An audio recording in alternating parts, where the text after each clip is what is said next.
Thanks for the facts, Eric. Good morning. Every time we have like a little technical snafu, they're always trying to convince me it's on this end, and you know what? It's never on this end. But it's good exercise, though. George has me climbing on the ceiling and doing cartwheels and potchking around with this and unplugging that, and it always is on that end. Technical snafu here? Yeah, that's because there's always, like I told Joe the other day in our conversation, there's always too many hands in the pot, so to speak. A lot of people want to smoke it, but too many hands in it. Too many people messing around in that room. At any rate, you didn't go to Calder yesterday, did you? No, I didn't. And I sure feel bad that you talked me into going to Woodbine. Yeah, right. Isn't that what happened? I didn't have good vibes yesterday. Man, your vibration sensor is a lot better than mine. It was a disaster. There was no good machine. I mean, it was bad. And I stayed too long. But you know something? That's the way it goes. Hey, Nothing changed my life. Did you enjoy the day? Yeah, and you know something? I'm much more philosophical. Even if I have a really bad day, which I did, the worst I've had in a long time, it's, who cares? It's not going to change my life. Yep. Right? That's right. It's going to take a lot of bad days to change our lives. Yes, it's true. Speaking of changing our lives, I had a call. I don't know if you heard it, but I had one of the great calls in history yesterday on this show. It was just some old geezer calls up to tell me that he was lucky enough as a young man to attend the funeral of JFK. Then 20 years later, he attended the funeral of Jackie Gleason. He wants to know, do I have any plans for some kind... I guess this must have been after I read the thing about Chuck Zink's memorial service. Yeah. Do I have any plans for a memorial service so he can... Because he thinks it would be gigantic and it would be the biggest one ever in South Florida and everybody... I said, let me ask you something, sir. How old are you? He says, I'll be 60 in October. I said, well, I'm 63 and I'll guarantee I'm going to outlive you by 10 years, so don't worry about it. How do you like that? As a hobby, this guy... I have no life. He attends funerals of well-known people. You know what? That's like The Wedding Crashers, the movie. Didn't see it. You should see it. You know what it reminds That's a very funny movie. It reminds me of the scene in Network where William Holden is telling Faye Dunaway about, after he gets canned, about how he's so bored and he spends most of his time going to funerals of his old friends. Yeah. Remember that? Yeah. That's true. I mean, what kind of a life is that? And this guy, I'd say about 98% of this was serious. This wasn't a put on. Well, so he wants to know. So I tell you what, maybe I can sprinkle my ashes on his living room floor if I croak first. How's that? You want to be cremated? Oh, yeah. Where do you want your ashes to go? Oh, I would say the finish line of Pompano would be good. Okay. In fact, maybe Fat Rich and I can argue for eternity about the three horse and whatever. Well, that's a good idea because while you're doing, you can do it during the races so that people go up there and while they're waiting for the event can bet. Right. So you have action too. I had enough action yesterday, to last a long time. Believe me. That's a good thing to do for your friends. Yeah. So let them come and let Wally Hennessy trample over my ashes on the track after all the terrible things. Sorry, trample over your wallet all these years. Yeah. Hey, listen, not that long. It's the middle of January already, and we got the slots coming in a very short period of time. People are going to be plunging their brains out. Yep. And I don't care what my friend Dick Feinberg says or anybody else. Anybody who says that there aren't computer programs that they put these progressive machines on is ill-advised. Let me put it that way. They're ill-informed. They haven't been given the real inside story. Now, with all your contacts, my God, in Vegas and everywhere, you ought to be able to get me the straight story on that. Sure. Or even the crooked story on it. I'll do that for you. I'm serious. You ought to talk to some of your, sideways nosed buddies and find out how those things are programmed. Because, listen, they've got a master control room. Now, if you can put your player's card in a machine, man, and they can tell where you are in a casino. That happened to me the second time I went to Fallsview. I put the card in the machine, and the reason that the hostess found me is because they can tell not only what machine you're at, but how much you're betting. And if they can tell how much you're betting and they can, narrow it down at individual, that means that they can capture every machine in a casino on the computer, right? Yeah. So if they can do that, why can't they control the program on it? Well, don't they advertise at a lot of casinos out there what the payout is? In Vegas? Yeah. Oh, yeah. But again, keep in mind, that's an average payout over the life of the machine, over the life of the program. So it can be 6 months, can be a year, can even be 18 months. So the key is just catching it at the time when it's in the really hot paying mode. When it's fertile. Right, exactly. There you go. When it's puking the cash out. Yeah. I actually did hit 1,000 on the line yesterday and 400 3 times and still lost my ass. You got to hit some pretty heavy duty stuff. And it's almost like they know that you had a good day the previous time, because you're not going to have it happen twice in a row too often. Although then I tried playing without the card for a while, Gornish helping. They just weren't paying, Isn't that true with all gambling? Yeah. Yeah, you always give it back. You have a really good day one day, and then you go back too soon. Although I waited till my usual day. Bernard Baruch said the trick is to just, finish up in the black. Yeah. He says you're gonna be broke 3 times in your life and rich 3 times in your life, and the trick is to end up rich. No, I disagree with that. Who the hell wants to end up rich? So you can leave it to all your Klingons? I mean, what's the point of that? Not that I want to end up broke, but I mean, you don't want to be broke. Enjoy it now, because that guy that called yesterday, he's got a good point. I mean, Christ, 63, an old doddering fool like me. Any day they could be having that big memorial service in the sky. Well, this sure is an upbeat conversation today. Well, that's why it was such a funny call, because it's what a morbid thing. He wants to know, am I planning a big memorial service for when I croak? Do you think it's odd that Howard Stern and Rush Who? Limbaugh, Howard Stern and Rush Limbaugh have the same birthday? Really? Today. I was just telling the guys before the show that all that big hoopla about Stern and all the big, and give him credit for that. He got $80 trillion worth of free promotion, but it's all over now. I mean, after one day, because he admits that he's broadcasting to a small fraction of what he was on regular terrestrial radio. And number 2, what's there to say now? He said a few F-bombs and whatever, and that's it. That stock goes down every day. He is going to find himself very marginalized after a period of time, because nobody's going to be talking about him no more. It's the way it is. Anyway, the memorial service, and I'm sure you'll be there Monday. I will. It's at 2:30. 2:30 on Monday at the Gardens Memorial Park, North Military Trail. It's in Boca. Right, 4103 North Military Trail, 2:30, and everybody is invited. It says various radio, TV personalities, which that's you in both cases, and community leaders, which leaves you out, are expected to attend the memorial and eulogize Skipper Chuck. There's a nice picture of him there, too, with that skipper's outfit on. Did you see that? I did not, no. Oh, from about 100 years ago, but now he's got the hat, the skipper's hat and whole day. The Herald had a whole page on Chuck over the weekend with pictures and tributes. Yeah, but he made it to 80. Now, I'm not going to say that we're glad that he checked out, but 80's not bad, You know something? Chuck was in pretty good shape. I played golf with him a year ago. Yeah. And I think that's what did it. Yeah. He was, walking briskly around the course, and he was fine. Now, what did he have? He had a stroke. Oh. Well, it seems to be a lot of that going around these days. Yep. Oh, and then come to find out, I got an article in my huge pile today about Ariel Sharon and about how the Israelis lied through their teeth after the first stroke about his brain damage for political reasons, and they didn't want to let on that he was in real bad shape after the first one. It's kind of like that Dick Clark business again. So let me ask you something. Is Sharon, who seems to be making progress, he going to host a New Year's Eve celebration in Jerusalem this year? You took the words out of my mouth. I was just going to say, Rosh Hashanah, he's going to reach out and grab a couple of potato latkes for Hanukkah. Yeah. I already said the other day he moved his left arm because they held up, it's almost Purim, and they held up a tray of Hamantaschen, and he reached for it. Wait, that's almost true. You know what they did? They were talking about his favorite dish of lamb and whatever.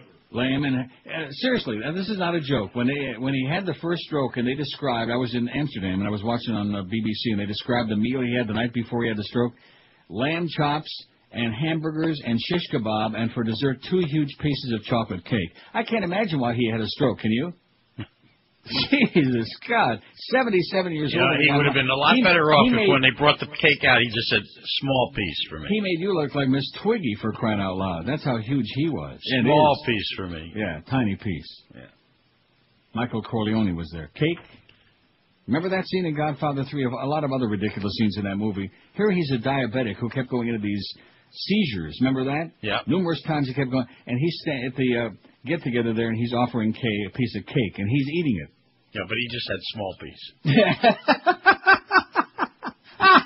Right. Like the scene where he's meeting with the guy, the bishop that got chosen to be the pope. Remember that? Yes. He's a good man. And all of a sudden he started, and they brought him the candy and the orange juice. The orange juice. Yeah. Yeah, those priests, man, they always got something sweet around, I'll tell you that. Usually a couple of altar boys. I got a great story about that, too, about a bishop who was abused by a priest as a young man, and he wants sex abuse victims to be given more time to sue the Roman Catholic Church. You go, Father. Oh! You go, Pops. How do you like that? You talk about sweeping stuff under the carpet. Very tragic. But you know as well as I do that nothing in life is what it appears to be. Most people are full of crap. Definitely. As long as we know that going in. It's one good thing about getting a little bit older. You're not as gullible and as idealistic as you were as a young person. That's for now, sure. Some people would call that being cynical. I would call it being a little more worldly wise, you know? Yes. Oh, I will say this, to switch gears a little bit. I mean, I don't know about you, but, and of course I'm not in the building, so I can't feel the vibes, the vibrations. I'm sure on the one hand there's a lot of nervous Nellies running around, especially in sales. But, and on the other hand, everybody is like so upbeat now, you know? And I find myself actually doing a lot more work each day. Not that I didn't do a little bit of show prep, about 20 seconds every day, but because I feel like there's some purpose to it now. There are a lot of mini meetings going on back in the sales area. Look at that, the first page of my log just came through. We're having some technical problems, George, and like I told you, it was on your end. It was on your you end. Get hostile, man. It's not like you invented that fax machine.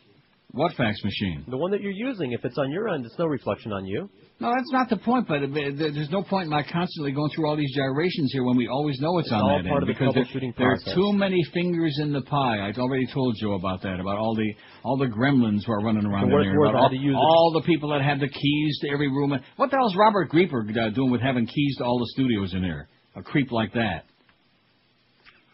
Nine. Huh? Yeah, exactly. That's how many keys he's got. He's got 9 keys to every room.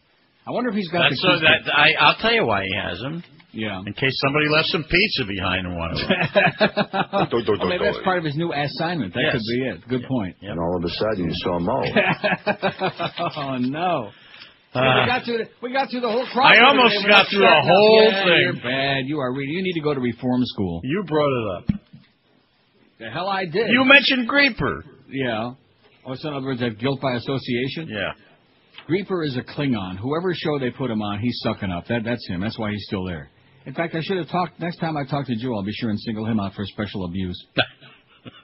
Because if anybody deserves it, what a phony. I shall call him Mini-Me.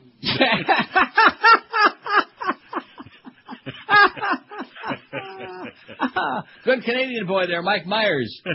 Well, listen, on that note, now today I'm sure after taking a day off yesterday, you did the right thing. You zigged and I zagged, and zagging was not the right move. Yeah, I should have kept it in my pocket until Saturday. Well, Saturday for me, too. Yeah. I'm going to go back and get back everything I lost yesterday. Do you believe me? We'll double team him. No. Yeah. Well, we'll give it our best shot. That's all you can do is just give it a shot. Yep. Now, let's see. You like the Patriots or Denver? Patriots. And let's see, who else is playing? Washington and, don't tell me. Seattle, right. You said not to tell you. Seattle's going to win that game. I agree. Washington's got no offense. No. And didn't I tell you Mark Brunell sucks? I don't care how many games they won in a row. I gave his numbers out earlier today. They won it with defense, not with offense. Mark Brunell's... His last 3 games, he hasn't gone over 114 yards. He was bad 80 yards. years ago. He was crap. So Seattle will kick their ass. And then who are we leaving out? What about the other two? Indianapolis, Bears? Pittsburgh. Well, you know how I'm rooting for in that game, which I would never root for Pittsburgh, but in this case I'll make an exception. And who do you like? I'm going back and forth on that one. I haven't decided yet. I'll let you know tomorrow. And the Bears are playing who? Carolina. Carolina. Oh, Carolina's going to kick their ass. I'm going with Carolina. Carolina looked good last week. Inexperienced quarterback theory. They looked really good last week, Carolina. Nothing could be finer than to get out of Carolina. Yeah. Well, the Bears are tough at home.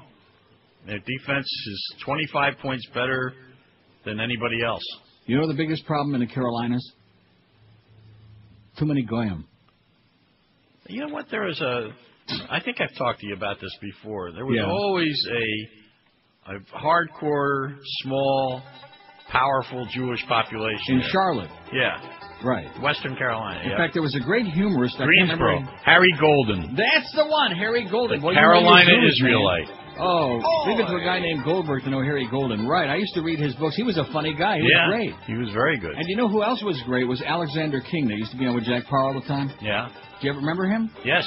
Very, very funny guy. I read his books. Of course, he's dead, and I'll tell you what. I'll give you my arrangements tomorrow. Let's promote that today. I'm going to give you my funeral arrangements tomorrow. We'll figure out where we're going to sprinkle the ashes, and that guy can make his plans now. Let's wait a while before we pick a date, though. Yeah, we won't pick the date, but we'll just start making the plans. You can never start planning too far ahead. Okay. Well, have a great day, and I'm not playing today. I know. I was just going to say, save it all up for Saturday for the big plunge. I'm going to work on football today, so I have nothing but winners. All right. See ya. See ya.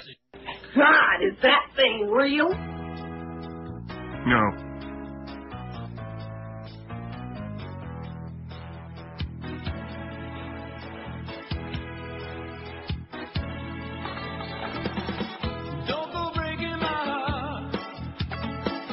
I couldn't if I tried. So honey, let's get married. Even though we're two guys. Don't go breaking my heart. Elle and you are the best. Oh, David, I'll wear a tuxedo. Ooh, and I'll wear the dress. Ooh, everyone knows it. Nothing's as gay as our wedding day. Ooh, now we can show it. Now we can show it. Marry me, please. I'm down on my knees. Ooh, I'm down on my knees. You fairy. Don't go breaking my heart. I won't go breaking your heart. Don't go breaking my heart. See, that's an oldie, but they brought it back. Good timing, though, right? They're going to bring back some oldie. There might as well be a reason for it. Wouldn't you say? No? No, I'm sorry. I'm talking to engineering. About the fax machine. Well, how come it's working now? See, that fax that you got from me earlier, right. I didn't do anything different. It just decided to go through that time. Yes. But it's not going through. In other words, it's faxing when it wants to. We're connecting when we want to. I don't understand. The log came through just fine. From another, we had to and go to another fax machine. Me, oh, I see. Said so there's something in the building, man. I think, is what it is, because it could be. There's something in the building. Maybe Joe can get like like a building lobotomy. An exorcism, I think. Right. Let's get Father Marin on the phone. Anyway, this fax came through. Now, where did you send this one from? Well, what just went through? The one about channel WTVJ. Really? It did go through? Yes. Okay, I only tried 10 times to get that thing through there. I guess one of them was good. Well, there you go. Just keep trying. Just keep banging it. It's I think it's the phone company. Oh, here we go again. Anyway, this is an important fax maybe for people that actually watch channel 4 or 6, whatever it is, 6. That used to be 4. Sources tell Florida News Center that changes are coming to Miami's WTVJ. Veteran anchor Tony Cigaretto is out as the 11 p.m. co-anchor. Oh! Well, I bet you that's going to deflate his big pompous ego. Hey, Tony, you're a silly person, okay? You're not a news guy. You were a silly sports guy. Now you're supposed to be a credible news guy? Who are you kidding, Tony? Go back to UM, man. And he'll be replaced by current weekend evening anchor Michael Williams, who's very good, by the way. Don't you think? Yes. Joel Boy, you are having issues. Yeah, I am. Well, listen, no, it's not that big of a deal. I mean, I could understand if we had important stuff to fax up here. No. All I know is that my stuff here, my goods are just fine, okay? Right. Everything here is working just fine. Oh, we're fine. Joel Conable will fill Williams' spot on the weekends. WTVJ will also be getting a new graphics package by the end of January. It says, stay tuned for further details. And then whoever sent this says, thank God, Cigaretto sucks. Amen. He just, I know he's a good buddy with Hank, that's why. I better not bring it up. At least not in the crossover. But bye-bye, Tony. You're a silly person with a big ego. Remember when he and, what was Sloppy Valapi? Remember, of course, she's not there either. No, seriously, remember her when they both wanted to be taken to work in a limousine every day? Oh, get out of here. Talk about it. If you're going to have a big pompous ego, you better have something behind it, okay? Like a lot of talent is a good idea. 1,483 votes on the poll from yesterday. I got Eric so confused on these polls. By the way, Eric, I did send that thing, and it didn't get there and got lost in the mail, so I'll replace it immediately today, right after the show. Lost in the mail. What a concept. The best regional food in the USA, 1,483 votes. New York pizza wins going away. We had a pretty good battle going on there for a while, but New York pizza pulled away in the stretch. All for me. 240 votes for New York pizza. Philly cheesesteaks, 159. Maine lobster, 112. I don't know why I'm going, because I don't really care about it. Yeah, I like it, but it's overrated. Very heavy with cholesterol, man. Sure. Oh, bro. Well, it's all the butter. Except at Emerald Coast. Right. Buffalo chicken wings, 100. Chicago pizza, 98. That did pretty well, because I'm not choosing between, because they're like two completely different products. But let's face it, New York-style pizza is a lot more famous than Chicago pizza. Although when we had the My Pie and Your Pie, and we've been through this a zillion times. What was the other one that had the real thick Chicago pizza there? And I think they went out of business. Was it Godfather's? No, that was another product altogether, Godfather's. But at any rate, then some people found out about it. But unless you've been in Chicago, you don't know what it's all about. New England clam chowder, 95. Man, oh man, could I go for a big bowl right now. Chowder. Louisa Cajun, 78. Cuban cuisine, 75. That's that real mushy bean stuff. Right. Southern fried. And Jew food is Josh, is he as easy as just falling out of bed in the morning? I mean, he just started this a long time ago with no knowledge at all. Just beans and beans. And a long time ago it got to you, and it still gets to you. Just forget about it. It's just gefilte fish. Okay. Hey, I take that gefilte fish any day of the week, especially with little horseradish. Can't put horseradish on mushy beans. No, I don't think I've ever had the gefilte fish. You haven't? Well, be sure and wash that smegma off it the first. Slime? Southern fried chicken, 75. Key West key lime pie, 69. Oh, I do love key lime pie. It's very sweet, very heavy. Not like pecan pie. See, here we go with the food again. I had such a good Woodbine. Cost me a lot of money to lose a couple pounds yesterday, but well worth it. Tex-Mex, 62. Maryland blue crab, 41, for those of you with a thing for crabs. Chicago hot dogs, 33. New York bagels, 32. California barbecue, or Carolina barbecue, 31. Cincinnati chili, 27. Wisconsin bratwurst, 22. Boy, I love a good brat. I wonder if the ones in Wisconsin are as good as the ones in Germany, if they're like authentic. You know what I mean? We'll have to find out. Well, let's get some scent. New England grinders, 21, or hoagies or subs or whatever you want to call them, but they're grinders and they're great. San Francisco sourdough bread, 19. Rochester White Hots, 19. Jerk chicken, 14, but don't kiss it. No. Texas barbecue brisket, 13. Jerk pork, 13, but don't. Creole, 12. Chicago Polish kielbasa, 7. New York water dog, 6. What's the point, you know? Texas Bluebell ice cream, which I just think is a brand name. It's got to be. Right? I guess. I never heard of it. So. 3. I don't know. Well, I guess there are regional ice creams around. I'm trying to think of, like Schrafft's, which also makes candy. Once upon a time made ice cream. I don't know if they still do. And like Brigham's in Boston. But if we start putting like every regional product by name, we'd have listed like 20,000. Mexican chorizo. Why do we have to put Mexican? I don't know. Just chorizo, wherever there's a whole bunch of Julios, yeah, 3. Oh, yeah, look out for that Spanish sausage. Man, be careful how you cut it. Polynesian food, 2, and Texas smoked sausage, a pair, out of almost 1,500 votes. And we got the new poll up there. How do you like that, man? We were poll intensive this week. In fact, I'm just right now going to fax Eric the polls for the next 25 years. 1026 already at QAM, our award-winning lineup today. Mo Howard David at 2. Mad Dog from Smoky Bones Barbecue from 4 to 6:30 in Fort Lauderdale. Panther preview at 6:30. I knew they'd finally play another game eventually, and it's against the girls' team, the St. Louis Blues. That must be a home game right there in the Macarena, right? Josh? Well, it says versus. You know, I wish Clarence would start clarifying. I'm sure it is. Panthers and the St. Louis Blues, 7 o'clock, and Eddie K after the hockey game tonight. Another break already? This is Neil Rogers. This is 560 QAM. Hurricanes basketball. Saturday, the Canes take on the North Carolina Tar Heels in Chapel Hill. Hurricanes warm-up starts our coverage at 11:30 a.m. It's ACC basketball, baby. Right here. Sports Radio 560 QAM. The hurricane f***ing blow. Come here. Quick, what? Yeah. What am I going to do? How about a radio show? Yeah, wise guy. This ain't no laughing matter. I got Soros over here. There's trouble in paradise. We got a manager that knows about radio. There's trouble in paradise.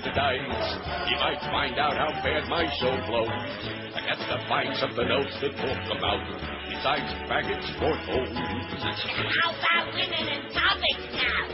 Another thing you don't know. Kiss my boot. Lick my butt. Take like I don't get none. Take like you're my chicken pits. Then assume a penalistic stance. There's trouble in paradise. They might want some entertainment. There's trouble in paradise. Gonna miss that sport whole game. You're gonna have to get along with Neil now and get a sense of humor. You cause trouble in paradise, then you won't be no. That was great. Oh, the good news for you is your DVD is on the way. All right. Whatever the hell movie that was. Like today or tomorrow, shouldn't it? Primal Fear with Richard Gere. And Edward Norton and Laura Linney and Frances McDormand, who we just love like crazy. We do. Like to take her to So lunch. let me tell you the ending. Oh, I'm sorry. Bad news. By the way, the preliminary report is that it's something, because, you know, our fax machine here is on a network. Yes. So it's got to be something to do with that. At least that's their primary theory. What do you mean it's on a network? What, ABC? Exactly. Well, what does that mean it's on a network? An office building, we, the inter-office It's like the internet situation. In other words, all for one, one for all that other crap, like the three Mouseketeers. We don't have like a direct line to the outside world. We have to go through the system. Very, very sad. Well, look, next time that happens, don't have me potchking around with stuff, although, like I said, I could use the exercise. Bad news. This is strictly for Chicago people. Did you ever hear Mancow? Because I never heard him. Yeah, we talked about him the other day. But like I said, I never heard him. Oh, no, only on the news, like whenever they show clips of the show, sometimes they'll have footage of him doing the show. And what bits did you say he was on?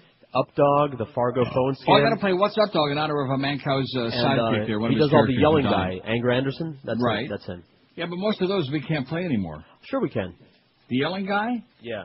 Well, let's see. Let me just try one, and I guarantee I'm going to have to probably cut it off. Sure, I'll pick one. All right, you pick one. This yelling guy, Anger Anderson. Women have a shelf life. Okay. What about... Hey, Pukes, this yelling guy, Anger Anderson. So some radio losers in Dallas decided it'd be funny to use the N-word while describing Tiger Woods. But here's what's confusing me.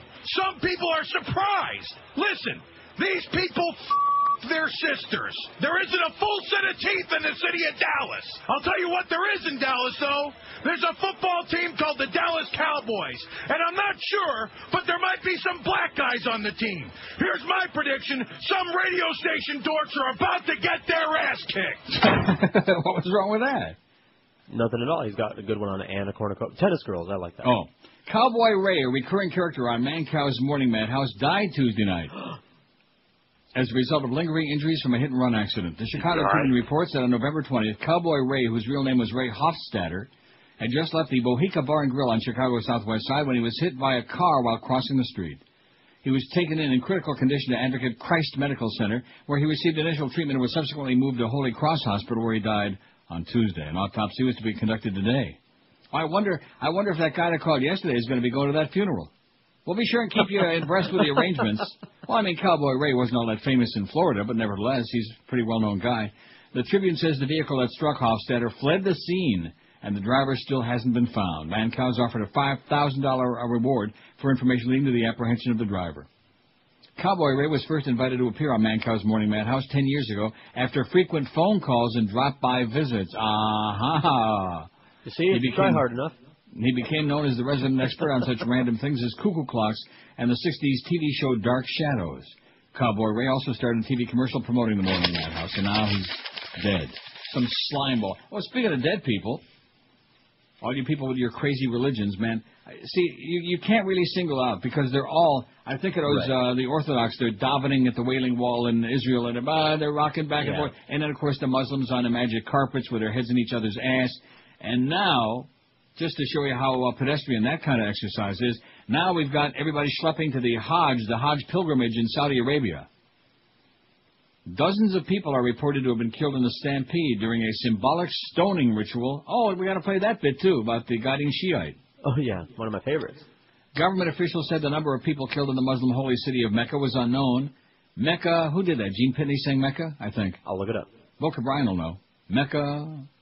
That's before you were born. But news agencies put the toll in the dozens and maybe higher than 50. Reuters said its journalists counted at least 50 bodies lined up on the ground and covered in white shrouds. Oh, yeah, they're all snappy dresses over there at the Hajj. The Arab TV news station Al Arabiya reported dozens of pilgrims were killed.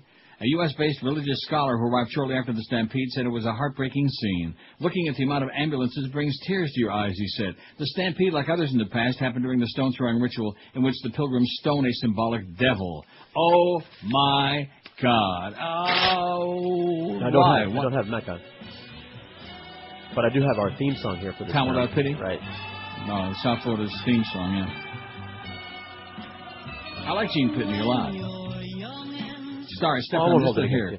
I think he's still alive, too, Gene Pitney. Probably don't look too good anymore, but nevertheless. I got a gigantic pile here. We'll probably sneak in a few phone calls. Now, here's today's poll. What is it? What did you hate most? We did the one the other day, and somebody suggested we do this and to make him happy, and I think it's okay. It's pretty good. What did you hate most about your childhood? I mean, the other day we did the one about what you liked or missed most. What did you hate most about your childhood? 307 votes already. Not having money, 60. Getting dragged to church, 56. That was a late edition this morning before the show. What did I tell you? Mm-hmm. Getting dragged to church or shul or the Hajj. Oh, I hate getting dragged to the Hajj and getting caught in that stampede, don't you? It's like going to a soccer game. A lot of crazy people. 56. School, 47. Getting bullied, 43. Getting dragged to visit relatives, 34. My parents, 20. That's what I voted for. Not that I hated, well, I was going to say not that I hated my mother. On here for me. Yeah, my parents. I voted for that I knew at a very young age that they were like parentally challenged. It just wasn't their bag. You too, huh? Spankings, 13. Being abused, 12. Being treated like an infant, 8. My neighborhood, the old hood, 7. Was horrible. Mom's cooking, 4. And going hungry, 3. Well, you wouldn't have gone hungry if you'd eaten Mom's crappy cooking. Oh, yeah, I would have. Would you? Oh. By the way, she probably made a lot of mushy bean stuff, you know. Right. I got a fax here out. This is a personal thing. I'm not going to forward it along because you're asking me. Well, there's nobody on 2 anyway. I was just punching up a call. Yes. Right. And Richard wants to know how to do something with his computer and wants my help, but he doesn't have any contact information on his fax at all, Richard. Be happy to answer your question, Richard, but how the hell do I get a hold of you? Yeah, exactly. Plus, how much are you charging him for that info? $20 a minute. Okay. WQAM, hello. Neil. Yes, sir. Hi, can I talk to Josh for a second? About what? Why, you want a date? No, I just wanted to ask him a question. About what? I don't know. Just wanted to talk to him. Like I said, you lonely? No. Then No. What do you want to talk to him about? No. No. 567-0560. Like I said, I'll sprinkle a few of those in there today just to keep you in a good mood. But if you could screen my calls at home, that'd be something too. I got a heavy pile today, man. WQAM, hello. Neil, bad news, Neil. They're going to give Biscayne Boulevard a facelift. Yeah, I know that. I read that yesterday, yeah. They're going to get rid of all the hotels and the prostitutes. No, they're not. They're going to put the prostitutes, take them out of the hotels and put them back out on the street like the good old days. All the hookers and the hustlers back on Biscayne Boulevard. Just like the good old days. WQAM, hello. QAM. Hello? Yes, sir. Hey, Neil.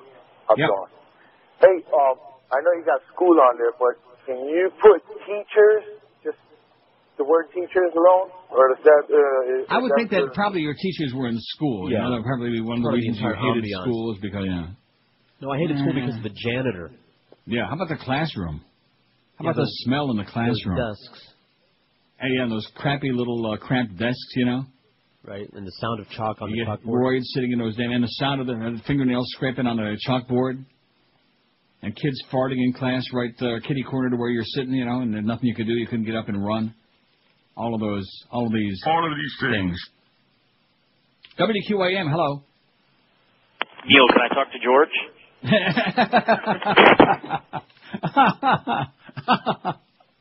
WQAM, hello. Hi, Neil. I got one for your poll, if you don't mind. Who do you want to talk to? Do you want to talk to Josh, George? No, I just want to talk to Neil, which is you. That's me. Now, getting picked last on for the athletics, for the basketball team or whatever. Being humiliated. You too, huh? Yep. Well, I was short, so they didn't want to pick me for the basketball team. You fairy. No, that's not it. I didn't say that. That was just a voice. Somebody on the a sky. All right. Huh? Okay, thanks, pal. Thank you. Getting picked last for sports. Okay. Right? You know what he's talking about. No. Actually, I used to get picked like second to last. Because there was actually, in my gym class, there was like a real screamer. I mean, much more wimpy and... Huh? MOP, middle of the pack. Much more ineffectual. And I used to, put the basket in the biscuit. I mean, the hoop, whatever it is. I wasn't that bad on basketball. I had a little trouble holding the ball, though. That's not what I heard. Well, I learned later on. 1041 at QAM. This is Neil Rogers. This is 560 QAM.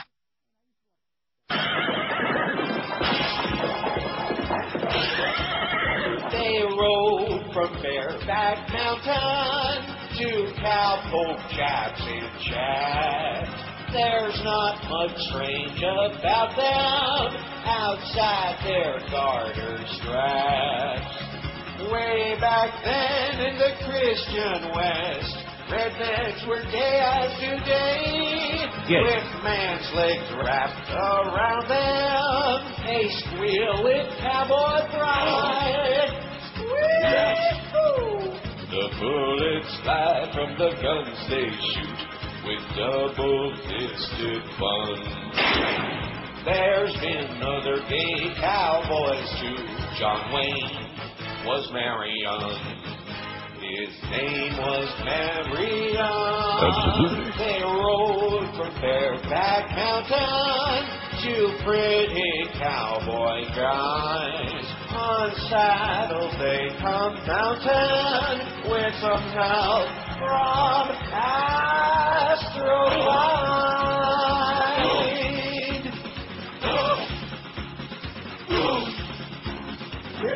Parents, by the way, got very emotional about the whips and moans at the end of that bit. Were you aware of that? No, I wasn't. He got all whipped up to a frenzy. 346 votes on the poll. What do you hate most about your childhood? Getting dragged to church has moved into the lead, 67, and rightfully so. That's what I voted for. Huh? That's what I voted for. Not having money, 64. Of course, you go to church often enough and you won't have any money left because they want it all. School, 52. I wonder if that includes the teachers in the classroom and the smell. No, just how about the smell in the gym? Ooh, yeah. Nasty. Getting bullied, 46. Getting dragged to visit relatives, 37. I wasn't too crazy about that. My parents, 26, but then again, they were the ones that kept dragging me. Spankings, 15, as opposed to the ones the other day who liked it. Being abused, 13. Being treated like an infant, 9. My neighborhood, 7, the old crappy hood.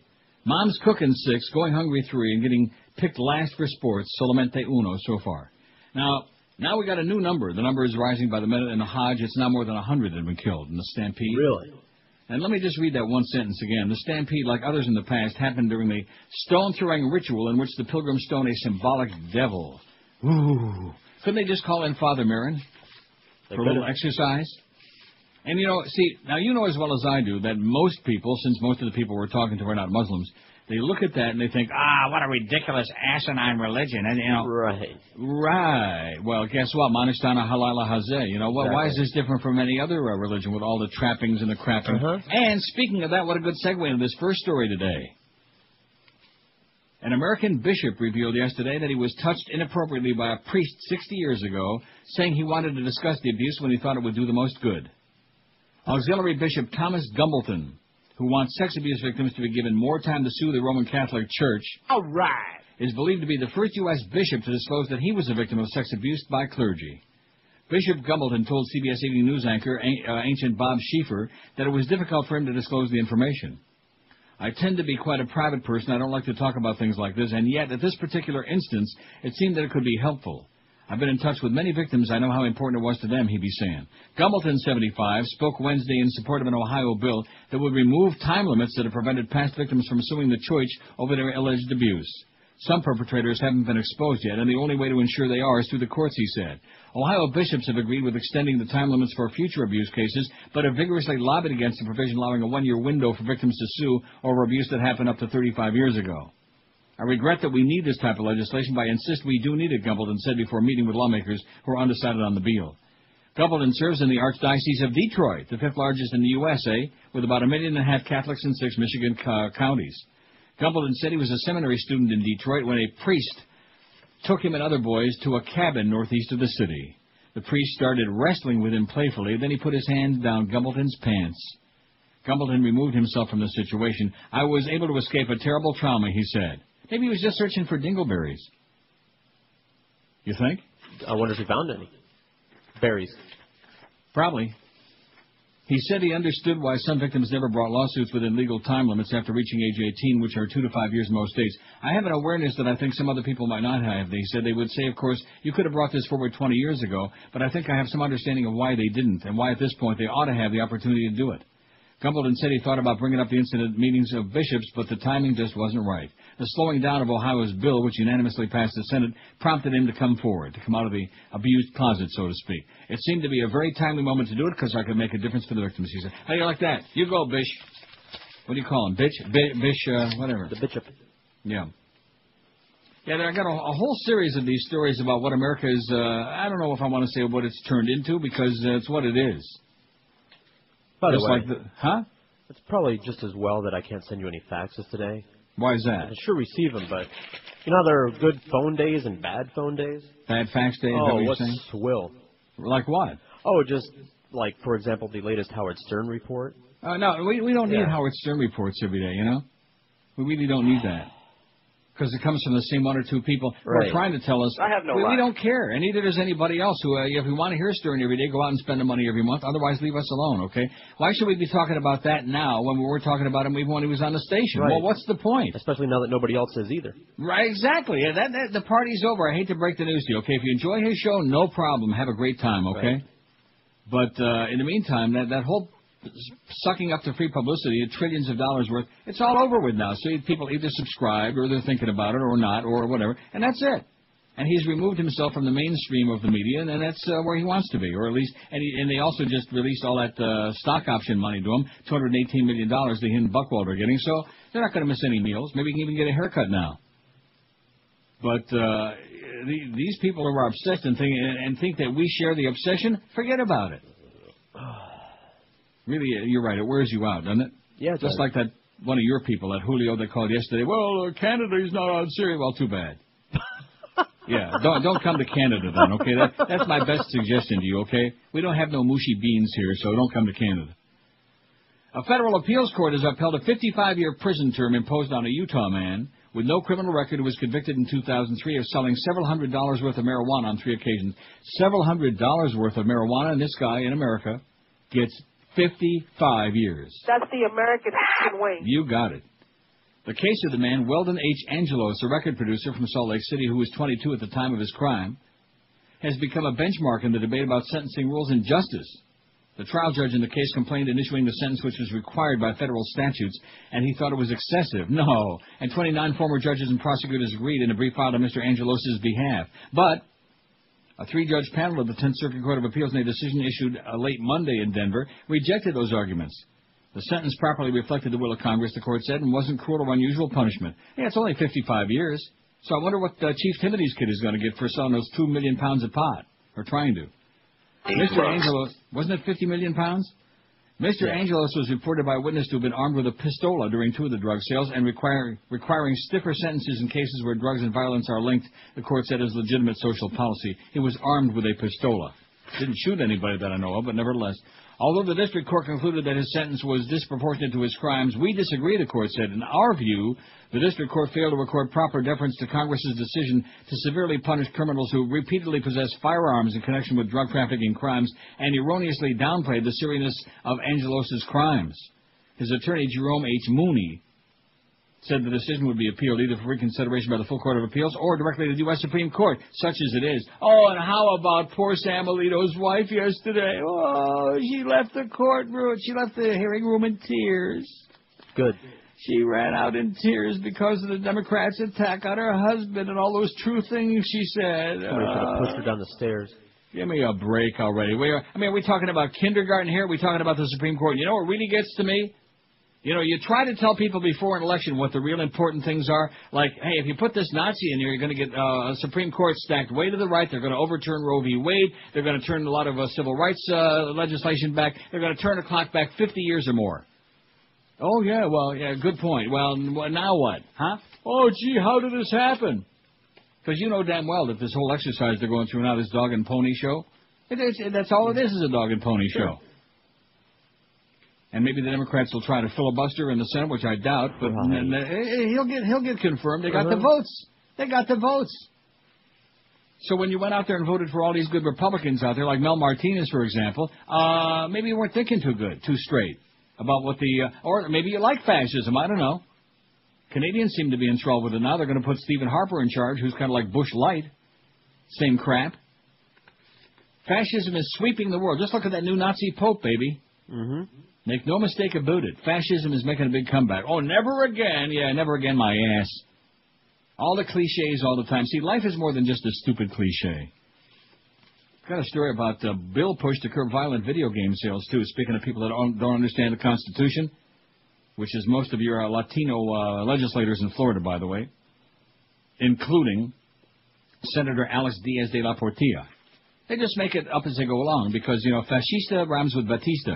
And like we were talking before the show, that's the mindset of these people. They love Batista and they love fascista. You know, that's why they're so anti-communist, because that's too far on the other side. And also, of course, it's connected with that really ugly word, liberal. Ooh. Don't be eating none of them liberal mushy beans. This is Neil Rogers. This is 560 QAM. This is the Neil Rogers Show. This is your brain. Any questions? Charge after charge, the judge repeating all of the facts in the prosecution's charging documents, and him saying over and over again, yes, Your Honor, yes, Your Honor, yes, Your Honor. He's just a lobbyist who was given lots of gifts before. He's gonna be dismissed. They're gonna walk him through that prison door. Indicted for sure, Jack Abramoff. He ain't giving no innocent plea. He ripped the people off. He'll get what he deserves for conspiracy. I'm dying over here. 11 o'clock, straight up and down at 560 WQAM. Happy Thursday, January 12th. We're in the middle of January. It's 46 degrees here today. No snow. Aren't you shocked? Yeah, kind of. And don't forget, there's no such thing as global warming. It's just a liberal commie pinko piece of propaganda. So stop making it up. Just another anti-capitalist piece of propaganda to pee on the parade of all those big business tycoons. WQAM, hello. Neil. Yes, sir. How are you today? Great. Hey, I'm going to kill you with some hockey talk. No, you're not. Right. Oh. No, he's not. Not going to kill me or the audience with any hockey talk. Panthers in St. Louis tonight, by the way. If you want to go see the Panthers, they're playing great at home, and you want to see them kick the ass of a really crappy team, go out and see that game tonight, because the Panthers will kick their ass. And then they got Columbus on Saturday. Is it Saturday or tomorrow? Saturday. Another girls' team. So it looks like 4 more points for your Panthers, by the way. Got to kill you with some hockey talk. No, thanks. Although it would be a good idea, because then we could probably make the arrangements until I got a call yesterday where to come and visit me. WQAM, hello. Neil. Yes, sir. February 7th, the first season of Electric Company. Let George know. Oh, and by the way, speaking of that, I thought we had some tickets to give away today to Aerosmith. Whatever happened with that? We're awaiting the details. We're awaiting the details? It's 11 o'clock. From your fat friend? Yeah. Well, he didn't say when or how many or anything like that. So Aerosmith tickets. Anybody wants some Aerosmith tickets? I don't know when they're going to be or where they're going to be or what it's all about or how many we got if we do have any. But then again, that figures because that's your close personal buddy. Hiya, Pally! And you probably want to know why he's sucking around these days, don't you? I know exactly why he's Oh. Not that there's any insecurity in that sales department, or ought to be. Man, you talk about some people have been, like, floating their way through, and they're not the only ones in that building. You'd be amazed. Some of these charity cases have been floating their way through life for a long, long time. You haven't seen this much activity in the Muslim stampede. I'm sure of that. In fact, there are probably going to be a lot of jobs better than those Muslims. You know what I'm saying? Because... You call that a consultant? Oh, now don't start picking on him now that he's down and out. 567. I want to just get a flurry of calls on here because, like I told you, I got some heavy-duty stuff, and there might be 10 or 20 people out there who care about hearing it. I know George does. Huh? Or used to. WQAM, hello. Jack Thompson's coming back. Well, isn't that great? All three of us said it, boy. Yeah. By the way, WQAM, yes. Is it true, Neil? What is that? That you and Mr. G are... Oh, jeez. Like I said, I'm going to my pile. Well, now, what were you just saying? I was just going to say Aerosmith is at the Bank United Center on the 19th with Lenny Kravitz. Okay. Well, can't have everything, now can you? Well, that's still plenty of time. That's a week from today, then, the 19th, isn't it? Next Thursday? Now, who could that be on line 12? It couldn't be that fax again, could it? QAM fax line. Yeah, their fax machine works. Hello? It's not a fax, and it's not a voice. It's just a hang-up. We get something different on the bat line just about every day. Good. WQAM, hello. We're playing for the line. Might as well use it for something. WQAM, hello. Hey, Aerosmith, nothing. I want Neil Diamond tickets. All right. We'll send you up to Casino Rama, okay? Maybe you can be in that same bus that kilted over with all them old farts the other day to see Neil Diamond. Don't you dare play any more of that Neil Diamond crap, okay? WQAM, Nutline, hello. I think it's the Bank Atlantic Center, isn't it? The Yenta Center, yeah. Josh, you said the other place, which I guess is where the gee, we should fire Josh for saying that, you know. No. I wouldn't want that. You guys are excellent. Not calling up to complain, just to straighten out the record, so to speak. Okay, thanks for straightening us out. We can go on with our day now. So where is it? It's at the Yenta Center next. Now, where did you say it was going to be? I guess I said Bank United. It's Bank Atlantic. Bank United. Bank Atlantic, man. You better get with it. The Bank Atlantic went to Yenta Center. The Bank Divided. Well, they changed the names of that thing so many times already. WQAM, hello. Hey, Neil, how you doing? All right. Hey, I work for the post office, and I was delivering the electric bills yesterday, and as I came back up the other side of the street, I heard the shrieks of the customers as they found out what the new electric bill is. Uh-huh. And then when I got home, I looked at mine, and I started screaming. Yeah. So, the Public Service Commission and the governor did it to us again. Yeah, there you go. Bend over and put a smile on your face. You got it. Take Thanks, care. Pally. Okay. Well, if you want to do solid service, all you got to do, like, burn all those electric bills. Of course, then they'll shut your electric off, but nevertheless. Right? Right. When in doubt, toss him out. Take like a dime off your... who was it that was writing that? Mike Mayo. He was going to protest by taking off like... what was it? About 30, man. 30 cent off, some silly-ass crap like that. It's kind of like Chuck Meyer and those quarters on the Turnpike. Which, by the way, it was very pleasant to see that the toll on the Turnpike now is $1. A nice even number there. I remember when it was like 50 cents, and it was 75 cents, and now it's a nice even $1. So before you even get to Pompano Park, I'm already in a hole of $1, you know. At least I get my free program and meal. 5670560. Like yesterday, Woodbine, I could have eaten free, although I wouldn't eat that food there, but I could have eaten free for a few grand. 5670560, pound 560 on the Verizon Singular Wireless line. Calls are so good. I got this huge problem. I always threaten to go through the whole thing, but I get so enthralled with these, you know what? Yeah, with the calls. WQAM, hello. Like that one was probably one of the better ones. WQAM, hello. QAM. Hey, Neil, how are you today? All right. Good. Neil, you had to see a couple of weeks ago, I haven't heard it reported that Dr. Bill Frisk, we all know who that Nazi is, right? Yeah. His family sold some stock, some medical stock that they had. Yes. And he That's said an old story, yeah. Well, how much money did he get out of that, Neil? How much money did he get out? I forget. $120 million, and he didn't know how much he got. Right. No, he didn't know he owned the stock. He didn't know how much it sold for. Right. I mean, hey, have you... Not that he would lie, you understand, because he's a good Christian. I think Mickey Harrison would probably know if he had an extra $120 million laying around. Hey, Mickey would know if he had an extra $120 laying around. Well, exactly. But this guy with a straight face, Neil. Yeah. Okay, well, calm down, pal. It's not going to change. You know, scandal and lies and people dying in wars. I got a story.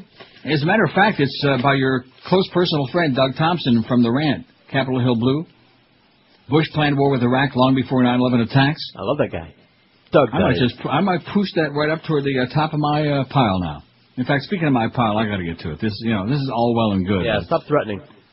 Citing concerns about popular video games like Grand Theft Auto, the Florida legislature is moving ahead with legislation that would make it illegal to sell or rent violent games to minors. Despite warnings the measure will be tossed out by the courts as unconstitutional, the bill on Wednesday made it through its first Senate committee hearing where leading Republicans say the state needs to do more to protect children from getting their hands on violent games. Grand Theft Auto, which, by the way, I think Josh Cordes has a copy right now, and they're going to come and drag your ass out of there. I have 2 Grand Theft Autos. Well, you had, but when you get home, they're going to be waiting for you right at the door. Grand Theft Auto, for example, has come under fire for its violent imagery, as well as the fact that one version of the game instructed players to kill the Cubans and kill the Haitians, man. Children don't have the same kind of maturity and experiences as adults do, said the bill's sponsor, Senator Alex Diaz de la Portilla, who's about 100 yards to the right of Hitler. The Miami Republicans said that if the state can prevent children from having pornography, alcohol, and tobacco, it should do the same with violent video games. Left to their own devices, children often don't realize the harm they're causing themselves through the exposure to graphic, sexual, and violent content found in many of today's video games, he said. I think if they want to ban something pornographic and violent, ban the Bible. Amen. This is not the first time that legislators have considered bills to curb the sale of video games to minors, but Diaz de la Portilla predicted his measures got a good chance of passing. The legislation's modeled after a California law that's currently being blocked by legal challenges in the state.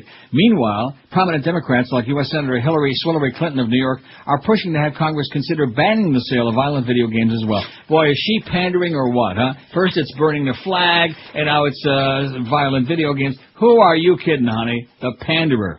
What a bitch. No wonder he was screwing around. Not to mention, of course, the Ice Princess factor. The Florida measure would block retailers from renting or selling to a minor any video game that depicts killing, maiming, or sexually assaulting another human being if the violence was depicted in a heinous or cruel or depraved fashion. Is that heinous or anus? Remember famous anus?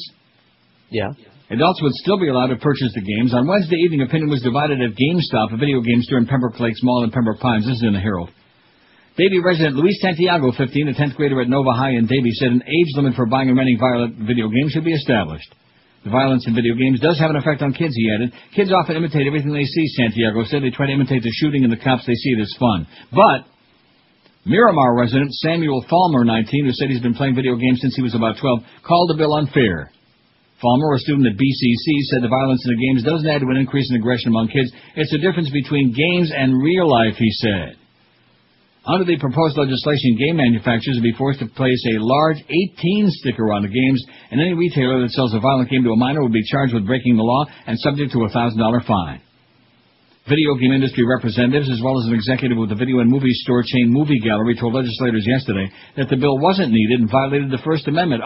Listen, there we go with that Constitution crap again, you know? Just like Bush said, just a piece of paper. Video games are protected speech under the First Amendment, just like movies, books, and television, said Sally Jefferson of the Entertainment Software Association. Jefferson pointed out that most game manufacturers utilize a voluntary rating system intended to help parents make informed decisions about video games. She said most major retailers refuse to carry games without the ratings, and they don't rent adult-oriented games to minors now. Pembroke Pines resident Miriam Perez said she tries to follow the ratings when deciding which games her children, 11-year-old Samantha and 9-year-old Juan, can play. She supports the proposed bill. She picked out a good one. That would be great, she said. There are some games that are not good for kids. But Senator Ken Pruitt, Republican of Port St. Lucie, said he isn't worried about the major retailers such as Walmart, but rather small independent stores set up in strip malls. He's not worried about Walmart. Well, guess what? Most everybody else is. Or they should be. I'm willing to take our chances in the court, said Pruitt. I think our children deserve no less. Pruitt wants to do it. Wonder if he's kin to Greg Pruitt. He used to be running back for the Browns, you think? Doubt it.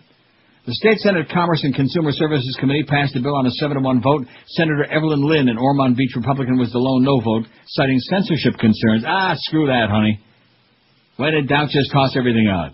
Let's bring back, what was that commission during the movie thing? Hayes. The Hayes Commission, the Gabby Hayes Commission. I got like 400 pages on it back one of these days. While legislators are moving ahead with the bill, fat-ass Governor Bush said he wasn't sure if government needs to ban the sale of violent video games, saying he'd prefer to leave the job to parents. I think self-regulation is the first step, Bush said. Parents ought to take control over their children's lives. Wow.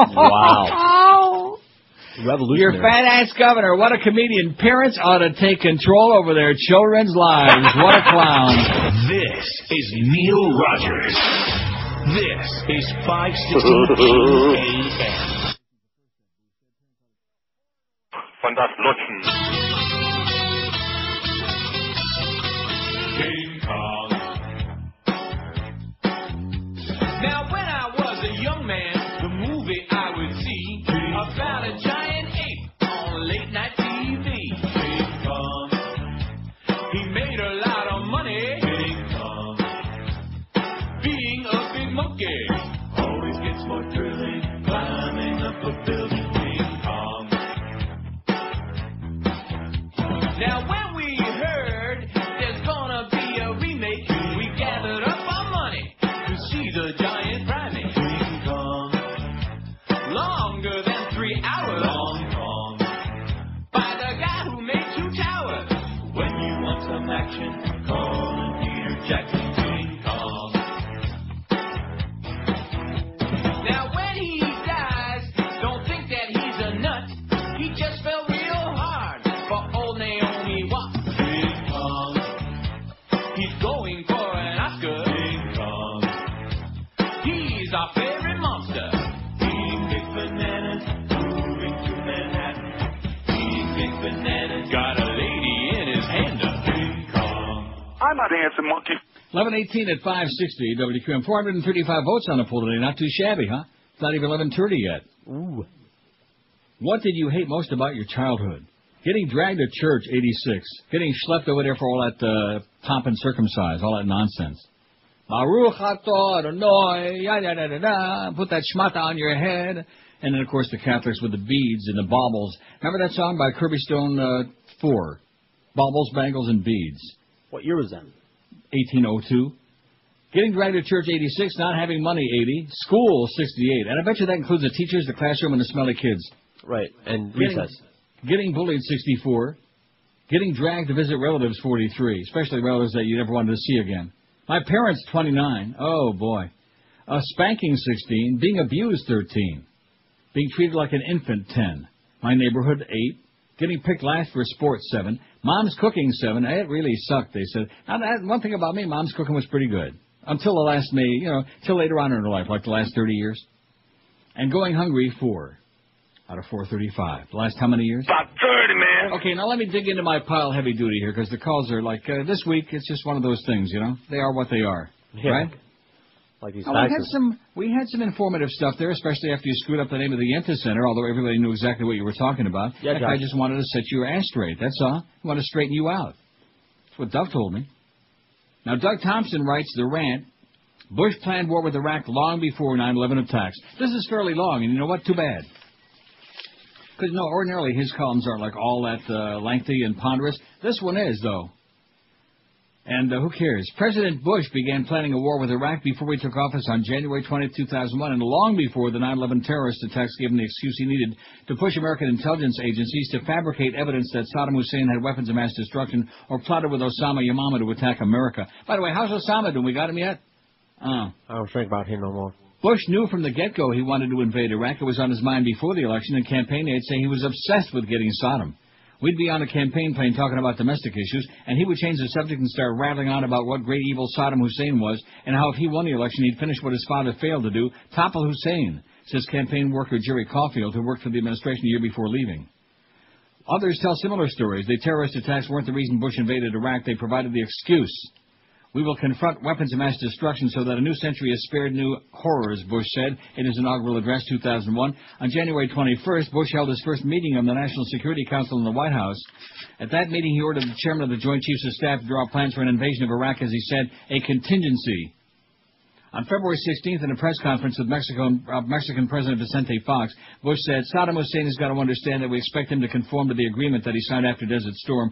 We'll enforce the no-fly zone both north and south. Our intention is to make sure that the world is as peaceful as possible. And we're going to watch very carefully as to whether or not he develops weapons of mass destruction, and if we catch him doing so, we'll take the appropriate action. On February 23rd, in a press conference with British Prime Minister Tony Blair, Bush said, we spent a lot of time talking about our mutual interest in Iraq and the Persian Gulf, and from our perspective, as you know, I made the famous statement that our sanctions are like Swiss cheese. That means they're not very effective. And we're going to work together to figure out a way to make them more effective. But I think the Prime Minister and I both recognize that it's going to be important for us to build a consensus in the region to make the sanctions more effective. Colin Powell left today after lunch to move around the Middle East, collect thoughts, and listen, with a policy of strengthening our mission to make it clear to Saddam Hussein that he shall not terrorize his neighbors and not develop weapons of mass destruction. On May 21st, this is 2001, Bush spoke at the Naval Academy in Annapolis. Today, nearly a third of our naval forces are forward deployed overseas. The USS Constellation Carrier Battle Group and its 10,000 sailors are plying the waters of the Persian Gulf, enforcing the no-fly zone over southern Iraq. Another 3,800 sailors and Marines stand guard nearby with the Boxer Amphibious Ready Group, deterring any mischief Saddam might contemplate. If anything, Osama bin Laden was a diversion from Bush's obsession with Hussein, a problem that got in the way. On 9/11, as Air Force One headed out of Florida, Bush turned to the Chief of Staff, Andrew Card, and said, find out how soon we can be ready to go into Iraq. Card told him that preliminary reports pointed towards bin Laden in Afghanistan. Forget effing Afghanistan, Bush responded. Hussein is behind this. I know it. We're going into Iraq. Forget effing Afghanistan. Did we actually F Afghanistan? Oh, yeah. Yeah, because they still got iPoppy going over there. That's their number one industry. Aides who overheard Bush's outburst say Card hustled him away and talked to Bush for more than 30 minutes in private. About 30, man. After that, Bush talked more about bin Laden and less about Hussein. But Saddam and Iraq remained Bush's focus. Kind of like, remember on Geraldo, our focus today, our focus, hocus pocus, here's his focus. In his 2002 State of the Union address, he returned to that theme. He said, Iraq continues to flaunt its hostility toward America and to support terror. The Iraqi regime has plotted to develop anthrax and nerve gas and nuclear weapons for over a decade. This is a regime that has already used poison gas to murder thousands of its own citizens, leaving the bodies of mothers huddled over their dead children. This is a regime that agreed to international inspections, then kicked out the inspectors. This is a regime that has something to hide from the civilized world. Pentagon sources tell me, Doug Thompson says, that Bush wanted to invade Iraq first, believing bin Laden was there, not Afghanistan. But Secretary of State Colin Powell convinced the president he needed to cover the widespread support of going into Afghanistan and going after bin Laden. But Bush didn't really care that much about bin Laden. That's obvious. We're not doing much of a job. In March 2002, Bush said he was no longer concerned about bin Laden. We haven't heard from him in a long time, Bush said in a White House press conference March 13, 2002. I'm truly not that concerned about him.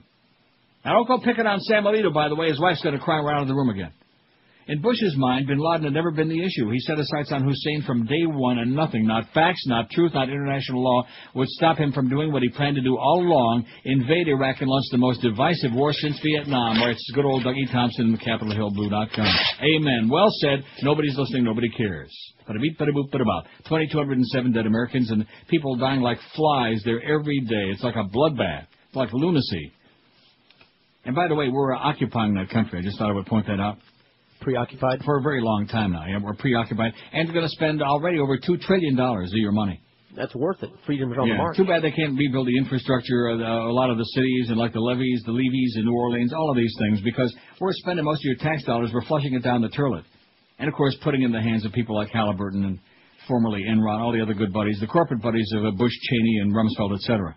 By the way, don't forget to buy that, what's the stuff for the bird flu? Oh, Cipro.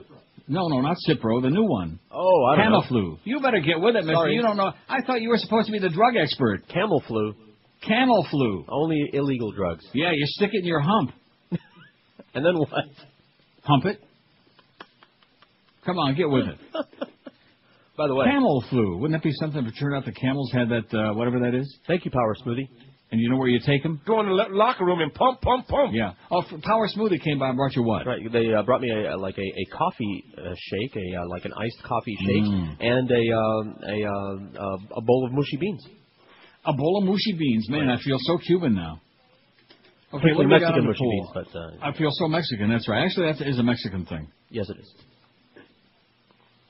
Just when you go to Taco Bell, which I like a lot, just tell them, please hold the beans. Oh, yeah. Or else you will be. Don't hold them too tight or they'll squish right through your hands, but hold them mushy beans. 453 votes on the poll. Not too shabby. It's just coming up on 11:30. What did you hate most about your childhood? Getting dragged to church, 92. Not having money, 84. School, 69. I don't know. School wasn't all that bad. It Good chance to get out of the house. You know huh? The teacher could make or break the experience for you. I had some good teachers. I had some good ones, too, and some bad ones.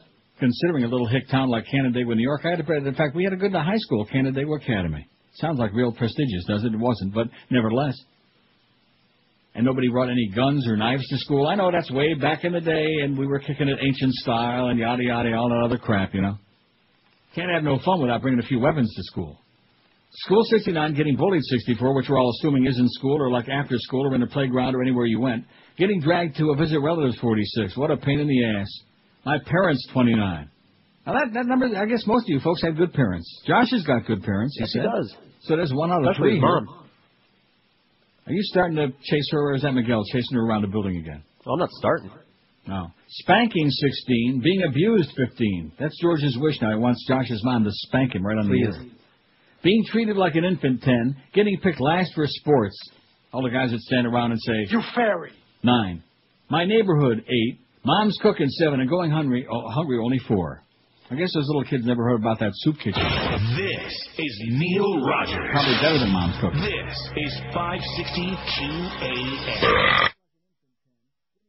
Name to Rice Marshal Gary. Clear Channel wants you to show your support in our rally for Pax America. We'll be scheduling one in your town soon, so call your local Clear Channel on the corner and sign up now. All 50 of you will be supplied with our handheld patriotic signs of aid, and will be invited to enjoy our Texas-style Christian barbecue while flipping off liberal dissenters. The festivities will be capped off with a community book-burning bonfire. All you have to remember is march forward in lockstep. And don't blink your eyes. Hey, what? You blinked your eyes. Be a patriot, not a liberal book reader. The talented Phil Hendry was once one of those, so we took him downstairs to the quiet room. We're aware that you're a nice guy, Mr. Hendry. I was a nice guy myself once. Yeah? Oh, I had my share of liberal views in the past. And I found out, Mr. Hendry, that The world is a school of business. Are you sure? There is no need for free thought or creativity. Yeah, but let me say something first. There is only a need for Clear Channel, General Electric, Halliburton, Bechtel, Amoco, Chevron, and Shell. Okay. From now on, Mr. Henry. Yeah? You will make all your perverted characters liberal dissenters. Okay. Because, Mr. Henry, yeah, you're a radio dummy. All right. Are you sure? 11:33, 27 till noon. We got the Mo Meister coming along. Mo Howard David did that too. Mad Dog from Smoky Bones Barbecue in Fort Lauderdale, 4 to 6:30. Panther preview 6:30, 7 o'clock. The Panthers host the San Luis Blues. We ever find out any more about those Aerosmith tickets? No. But I'm sure Isn't that typical with what we're dealing with there?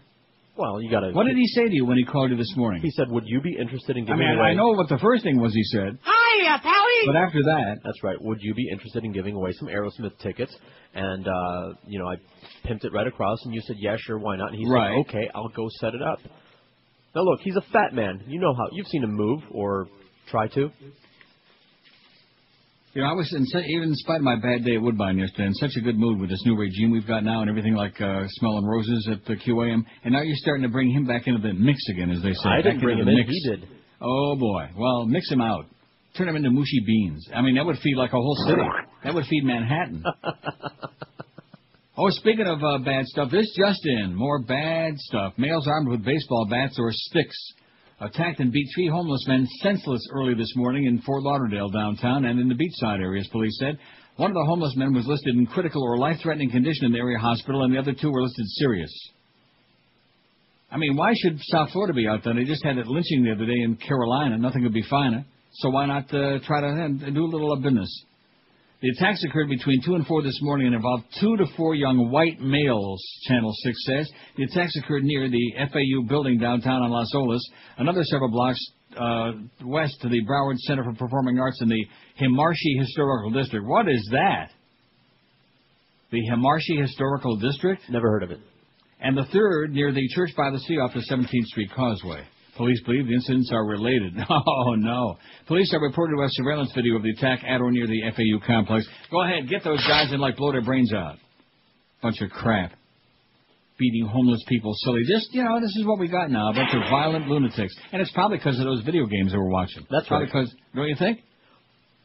Wouldn't surprise me if Josh Cordes comes in one day, ordinarily mild manner, and just starts, blowing everybody's brains out in that place. I'll give you a list, Josh. That's probably why we had to change management. I think he was right on the verge. You don't give me that raise? Well, bada bing, like that. By the way, Clarence was in there again this morning. Didn't hit him up for that raise. I told you what he told me. What did he say? Bada beep, bada boop, bada about, like that? We have a new regime, and it's I'll in the submit works. it for you. I'm going to tell Joe Bell that if we don't get that raise for Josh Cordes, I'm taking a walk right to the refrigerator. Just 5 away. 5, 6, 7. I put in a lot of good words for both of you guys, okay? Make no mistake about that. I take care of my people. Now, old Chicken Neck, I forgot, but I guess he already had his meeting. I think he likes him better than any of us. And probably with good reason, too. He's the one with all the talent. No doubt. Never know to look at him, though. WQAM, hello. Hey, Neil. Yes, sir. I hear you guys talking about the new regime. I was wondering, with the new regime, are you going to be able to get your fart sounds back? I didn't bring that up yet. Let's ease into this, before we start pushing for stuff. Oh, man. I can't wait. I'm all blocked up. Yeah, well, sounds like it. That to me is just so sad. All these people, well, you're going to get your fart sounds back, you're going to go to bat for us on that. Yeah. I'll tell you what, all you people out there, sit there and make your own fart sounds. Just be careful how hard you squeeze. But, enough of that already. I'm more concerned with certain nouns than the fart sounds. No, seriously. I think since we lost, you realize we're coming up to the 2nd anniversary of that Janet Jackson crap, which is just a convenient excuse. Just like 9/11 was a convenient excuse to go into Iraq, the Janet Jackson crap at the Super Bowl 2 years ago was just a convenient excuse for all these Nazis to come down, the word police. Oh, you can't do this, and we're going to fine you $80 trillion, and you can't do that. Bada beep, bada boop, like that. And it's just a matter of time before they start to going after the satellite radio. It's just a matter of time. And then, of course, they're already still thinking about, well, how we're going to regulate cable TV. They haven't got any business regulating cable TV. It doesn't come over the air. It comes on a wire into your house. That's like regulating what you stick in your pop-up toaster, Just wait. Well, that could be next. Only white bread, buddy. Yeah. And then, like if you have a chicken breast in there, or chicken wings, Breast? we're only going to be able to eat the right wings from the chicken, not the left wing. And no dark meat. No, that's for damn sure. And no females, no whatever those are, hens, no old hens. It's just really pathetic. And like I said, the public is obsessed with crap, and that's what they've done very, very well. They just keep people busy with garbage and trying to stay alive. And, here's Survivor Otis going to be on tonight, and here's America's most pathetic idol, and all this other garbage. Swill. That's what America's all about now, is swill. That should have been Dan's last line, you know? Oh, we're fine. Swill. Oh, we're swill. 5670560. I don't know why I keep giving those numbers out. I got a huge pile, and I got to get to every one of them. It'll take us to at least midnight. You know what? Good. I don't know where all this stuff came from. It's just one of those days. I don't know why we're so newsy, though. You know, how come you guys are so newsy? WQAM, hello. Hey, Neil, how you doing? All right, Pally. Listen, it's a great day today because they're saluting the captain, Mark Messier. The greatest... Okay, good. I'm real happy to hear it. WQAM, hello. Hey, Neil, one for your poll. Yes. Being black. I got to get to every one of them. That'll take us to at least midnight. Well, how about your adulthood? You learn to use it for your advantage. Affirmative action. Okay. I guess we could put that on there. What? He hated growing up as a black person. Don't you understand? I think I can relate to that. Isn't he still? He just got through saying, you didn't hear it. He said I you heard learned it. to use it to your advantage. Not buying Okay, it. he's probably got some big high-paid job that he used because he's Right. you know, I'm sure he's still using it to his advantage. totally unqualified, but he muscled his way in there and said, hey, you either hire me or I'm going to sue your ass. I said, okay, whatever you say. People don't really do that, do they? He probably even got some Popeye's chicken coming free for lunch every day, too. He learned to manipulate the system. Nice going, Pally. We're with you. As long as you're not too dark. So those real dark guys I get real nervous about, you know? Like, I'm trying to think. Although Sidney Poitier is very black. He's real dark, like, what would you call that color of black? Mocha latte. No, seriously. No, get out of here. Sidney Poitier? No, he's like That's midnight blue. Halle Berry you're thinking of, huh? Right. Wesley Snipes. How about Ebony? And Ivory. Right, there you go. Halle Berry can be the Ivory, or Malcolm can be the both. She can be anything she wants to be. There you go. Well, there's that movie. And what was that movie where she was like doing all the stuff? Monsters Ball. Monsters Ball, that was it. And what did I decide about that movie? That the ending was too abrupt. Yes. See, you only liked it because she was doing, even though you protested about how gratuitous the second one was. It was abrupt, but nevertheless, it was accurate. I'm sorry, it was ludicrous. I mean, first of all, she was dumber than sawdust, but now all of a sudden she sits back on the porch in that chair and she's thinking, oh, well, he's all I got, and isn't it great that I got something and something, little something. That's it. Yeah. Got a place to live. And from what I hear, that's what he did have, a little something. This is Neil Rogers. This is 560 QAM. We don't have any National Guardsmen because they're all fighting a war in Iraq right now. Not the National Guard. Pardon? Not the National Guard. No National Guard in Iraq? There's no National Guard. No. When she took the stage on New Year's Eve, I thought that I might die. And I couldn't look away, I say, no matter how I tried. It was like she had two watermelons underneath her dress. She looked like a combination of Miss Piggy and Mae West. Oh, Mariah, you must tell us, please, when you let those puppies go, do they wind up around your knees? I'll never forget the time, it was 11:35. That's the very moment I realized that her boobs were alive. They were bobbing, they were jumping, they were begging to get loose. And I think the only thing bigger on her was her caboose. Oh, Mariah, at least you hid the scars, which is not easy to do when you got two as big as cars. It was like I could touch them, 'cause I was watching in HD. If you stack them on top of each other, they're as tall as me. It's a good thing they did not keep you on stage for very long. Otherwise, I think we'd have a brand new girlfriend for King Kong. Oh, Mariah, your bra must need a break.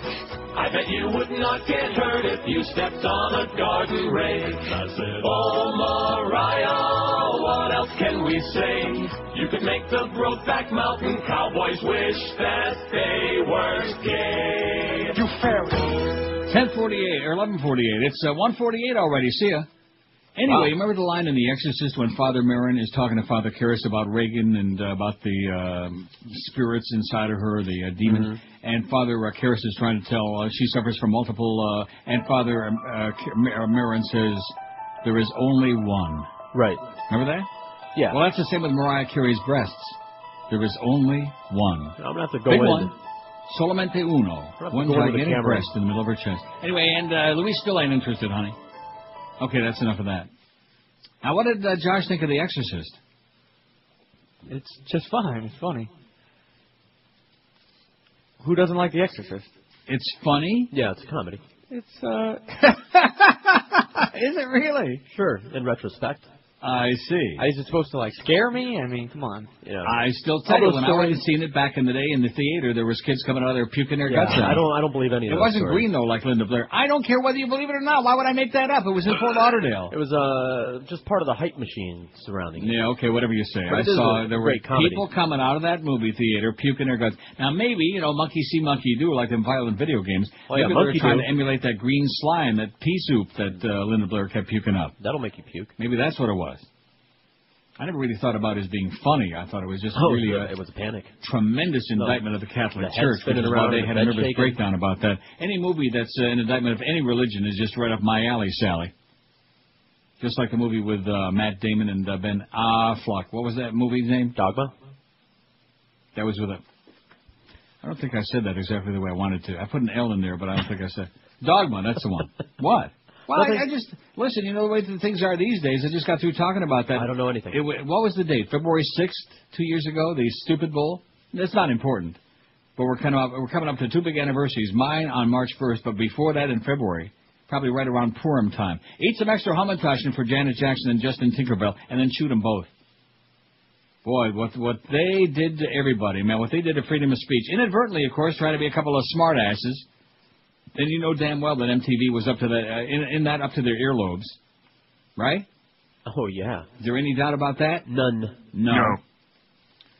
Forget the ongoing privacy debate over U.S. government spying on telephone conversations. Soon you may not have the right to tell cops to wait until you open your door. You know how they used to do with Jack Webb? Open up, it's police. You see that in every movie. You better arm up while you can. That's right. In a case involving a private citizen and police authorities of the Midwestern state of Michigan... What does it say? What is this? Midwestern state of Michigan. A team of civil rights lawyers appeared before the Supreme Court this week to challenge the police practice of storming into homes to look for whatever they want as evidence of a crime.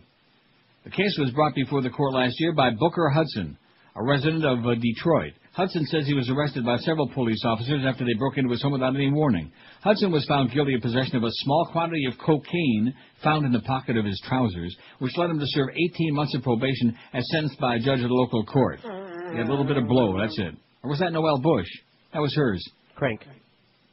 Yeah, she is. Hudson challenged the verdict and took his case all the way to Michigan State Supreme Court, arguing that the evidence used against him by the police was found in violation of his constitutional rights. The court, however, rejected his plea last January.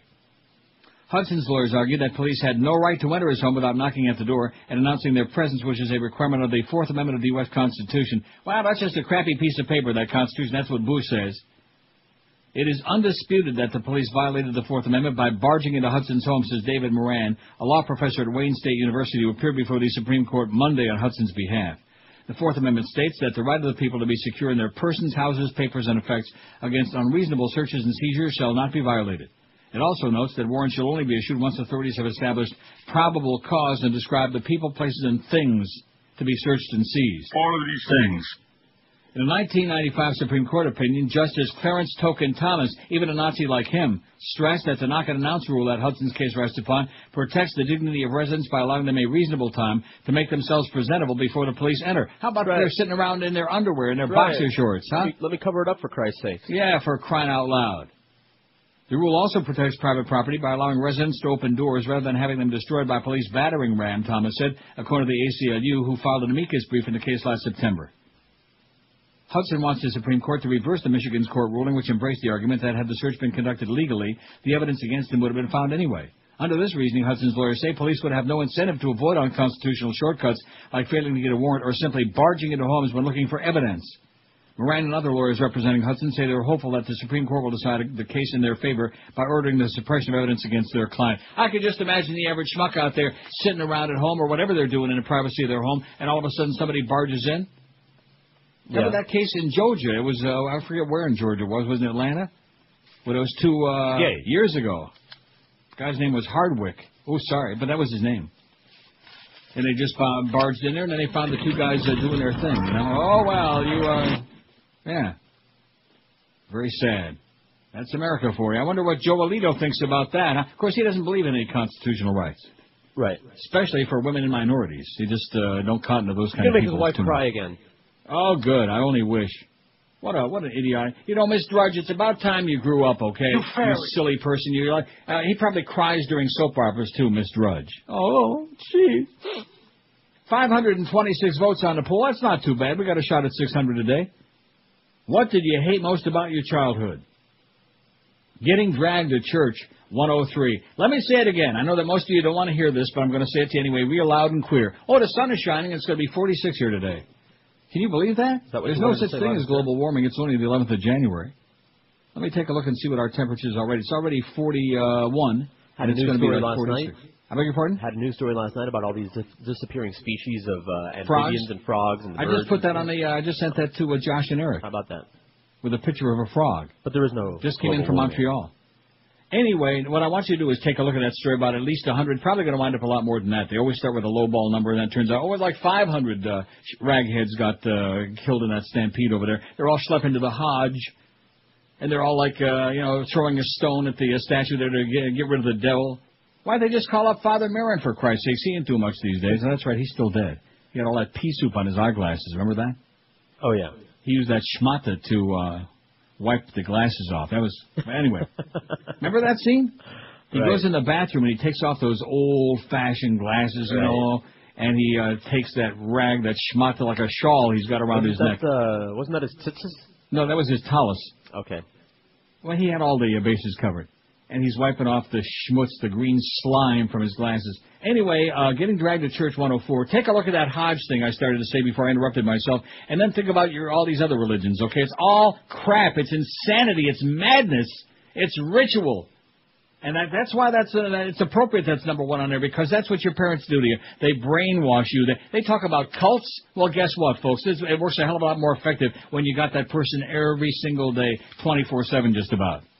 When they're too young to realize that you're lying through your teeth and brainwashing with a God and Moses and Abraham and Jesus and Joseph Smith bullcrap and Allah and Ali and all of these things. How's that Ali kid doing with no arms and no legs? Oh, Lucky Ali? Lucky Ali, yeah. I'm getting luckier all the time. Getting dragged to Church 104. Tell your parents, just say no to your parents. Go do your own crap, you silly getchkis.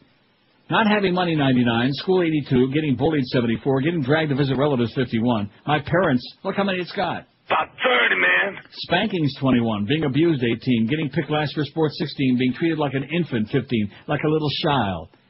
Especially when you get to be about 25, that gets annoying. Mom's cooking, 8. My neighborhood, 8. And going hungry, 7.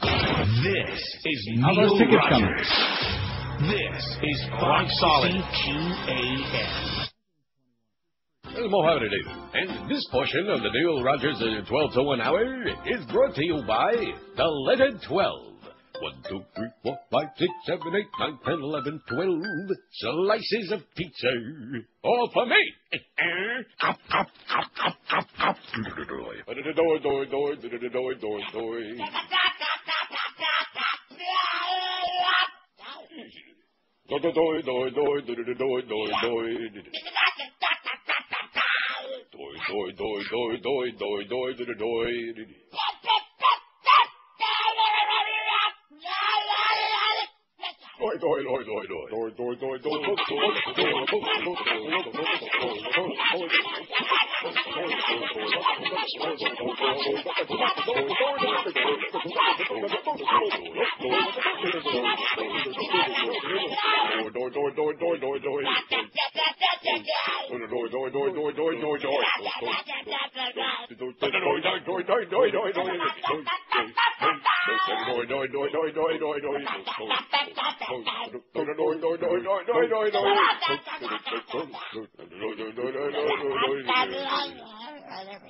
at 560 WQAM. I see Norma Kent responded to my email about the fact we got a new general manager. Just leave Joe alone, okay? He's got a lot of stuff on his plate, Norma.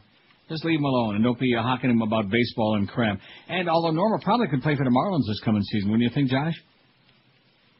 Well, close, or maybe he could just be the ball boy. Oh, and what did I just get through telling you about the Hodge, the Stampede? Listen to me. Quit with all your filthy thoughts, okay? You're just so damn perverted. Huh?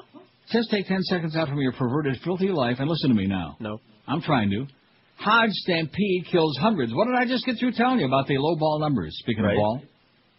They started out with 50 this morning, 50, and then they moved it up to at least 100. Now, and this just came over seconds ago, moments ago, at least 345 people have been killed in the Stampede during a symbolic stoning ritual at the annual Hajj pilgrimage in Saudi Arabia, according to the country's health ministry. They're stoned over there, man. You got to be doing this crap. And this is over some luggage that fell over or something? And 289 others were injured in the Stampede and taken to hospital.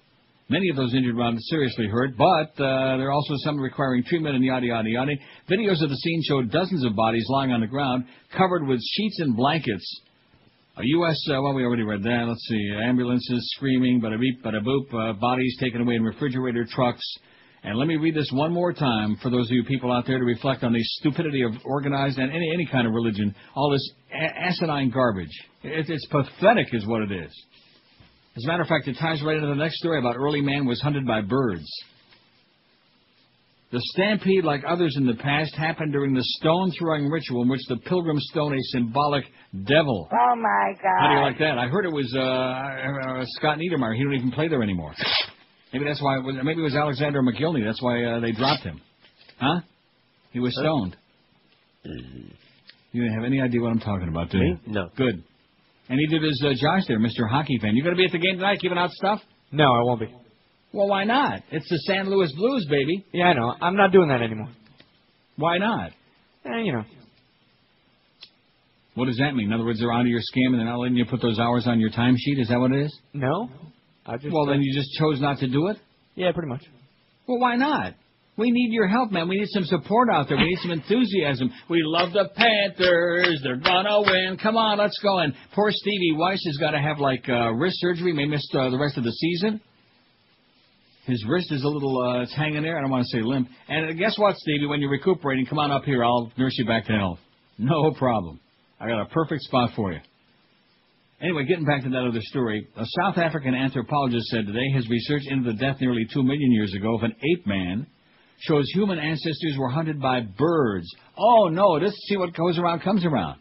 How about that? And Alfred Hitchcock, he really knew what it was all about, him and Tippi Hedren. That's right, the birds were hunting man. Maybe that's why they were doing that in that movie, or maybe just because it was scary. Although when you look at the special effects in retrospect, it needs a little help.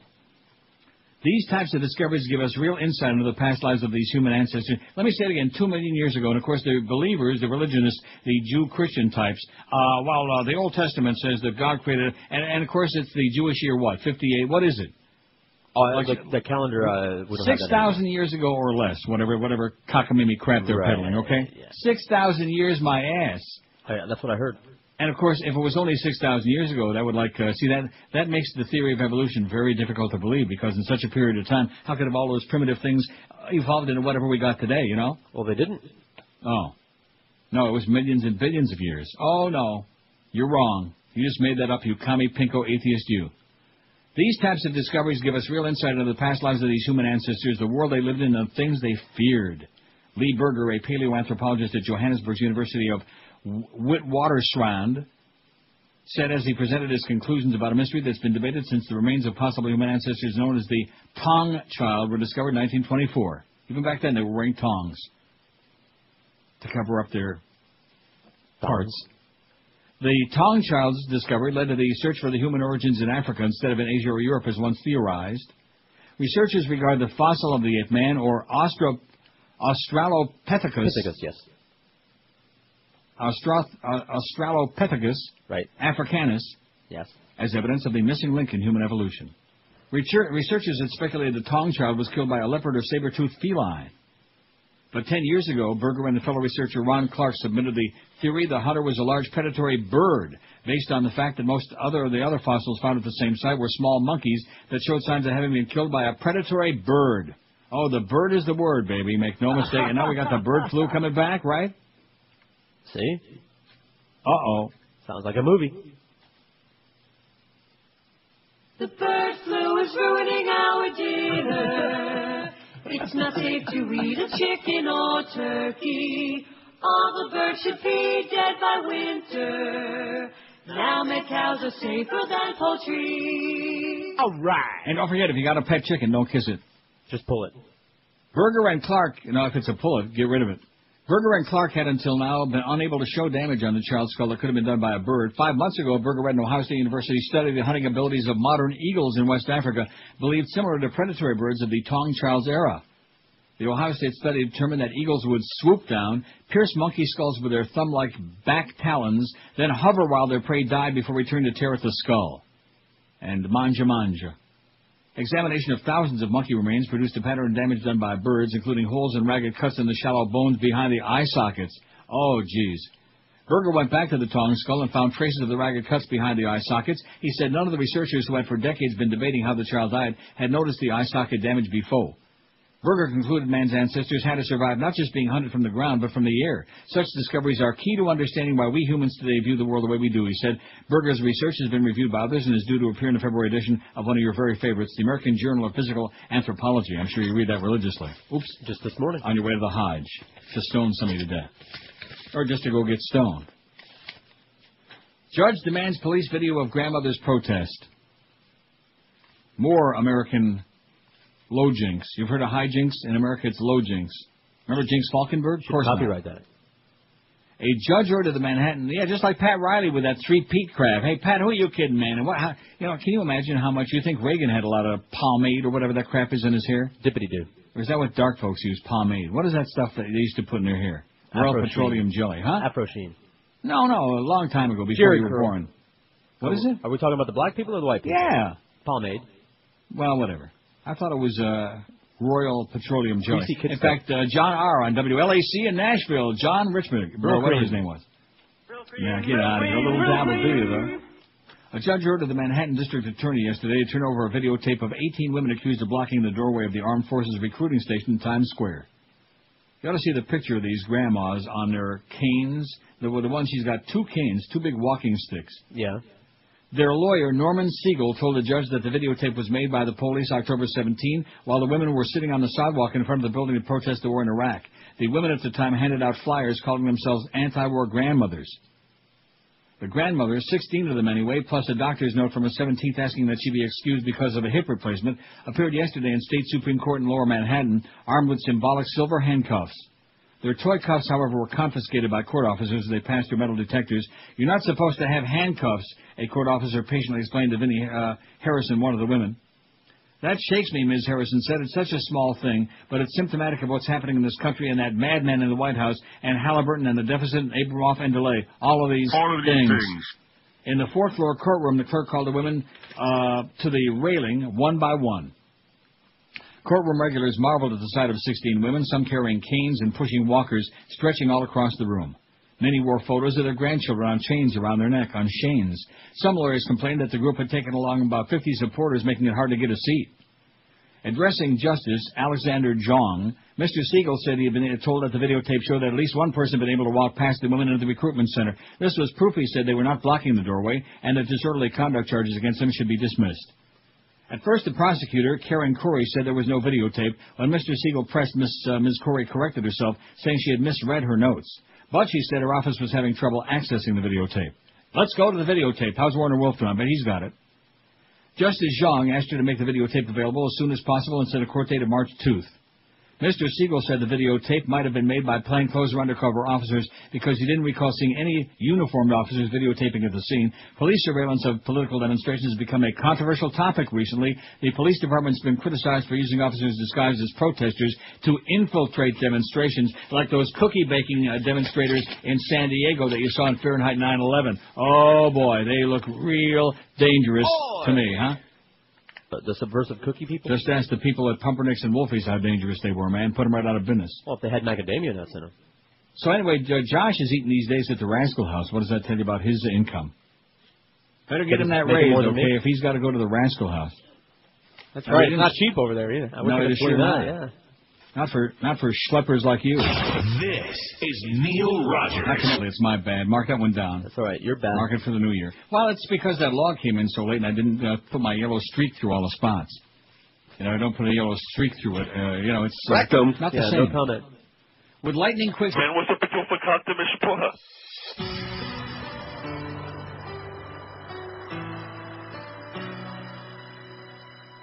Who smells it, tells it has always been my style. Who would get that old girls that gas is so vile? I blame others, but it's me that's so foul. Another one's coming from my bowels. I listen to my thoughts. My ass cheeks spreading too. Listen to my farts. Rectum. The sweet smell of my food. You don't like what you're smelling, but it's great to me. Listen to my farts. And it was an SVD.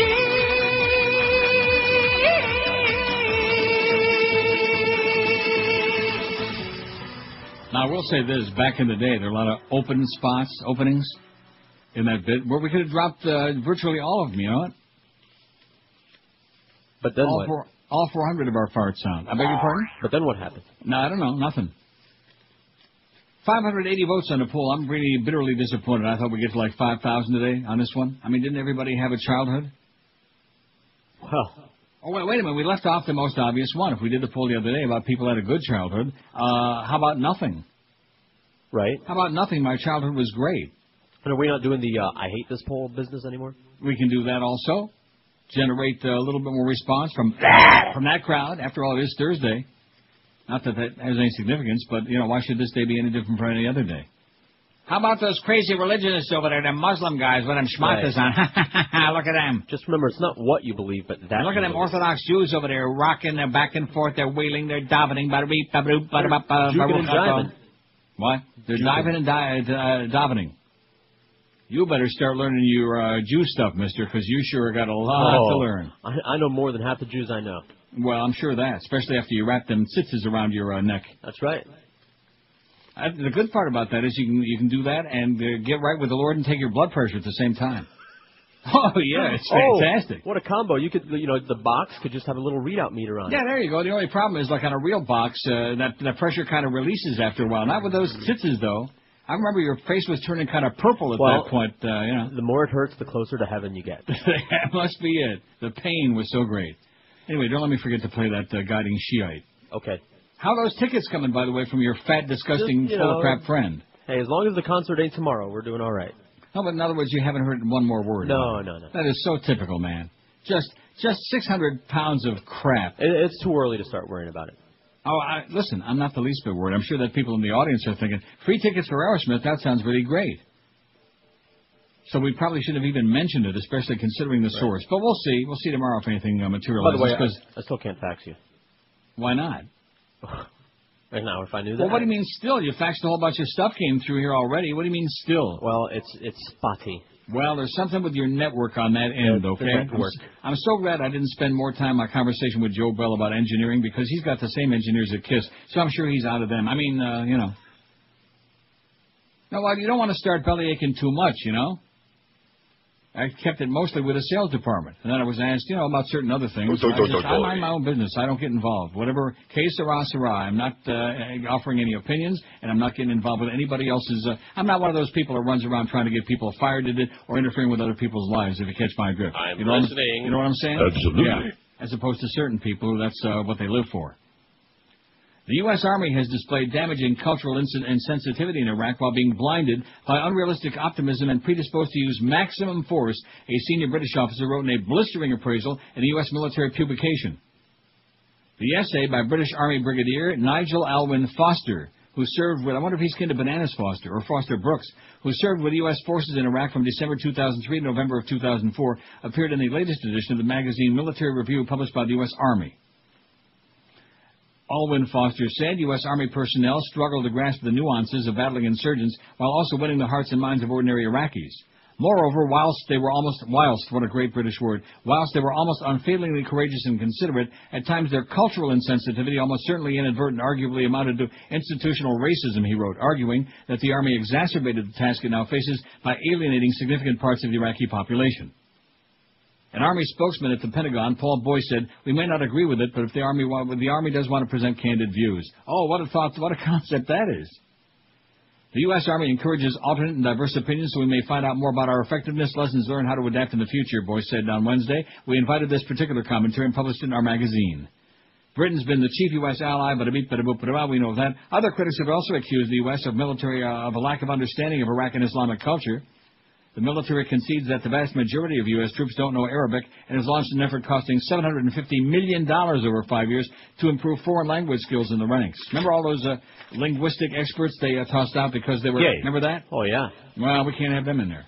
Well, they might mistranslate. They got that Alwyn list. Foster, whose rank equates to a one-star U.S. general, referred to U.S. Army officers' damaging optimism that seemed out of touch with a more sobering reality. Self-belief and resilient optimism are recognized necessities for successful command, and all professional forces strive for a strong can-do ethos. However, it is unhelpful if it discourages junior commanders from reporting unwelcome news up to the chain of command, he wrote. Force commanders and political masters need to know the true state of affairs if they're to reach timely decisions to change plans. Arguably, they didn't always do so, he said. He said U.S. forces in Iraq were more disposed to use offensive military operations than the forces of coalition partners, and U.S. rules of engagement were more lenient than other nations, thus encouraging earlier escalation. How do you like that? He said the Army's sense of patriotism and its talent seemed weighed down by bureaucracy, a stifling hierarchical outlook, a predisposition to offensive operations, and a sense that duty required all issues to be confronted head-on. In other words, they were pretty offensive, is what he's trying to say. Right? Right. Speaking of offensive, the Republican Party of Florida gave $150,000 to the group that wants to put a constitutional amendment banning same-sex marriage on the November ballot, new campaign finance records show. Oh, let's hear it for the Republicans of Florida, Yay. including Charlie Crist. Now, is he Republican or Democrat? Charlie Crist. Well, I don't know. Well, you better look it up. He's running for your governor. And Mark Fowler, there's a good old Republican. Yay. In Palm Beach County. Come out wherever you are, Mark. You're not kidding anybody, okay? You self-hating. In fact, have you ever seen Mark Fowler and Miss Drudge together? They're probably doing it right now. Not lately. The party's donation, more than three-quarters of the total at the group sponsoring the amendment, FloridaForMarriage.org, has raised so far, comes as supporters are struggling to meet a state-imposed deadline for gathering signatures. Backers must collect 611,000-plus signatures, have them certified by local elections offices by February 1st.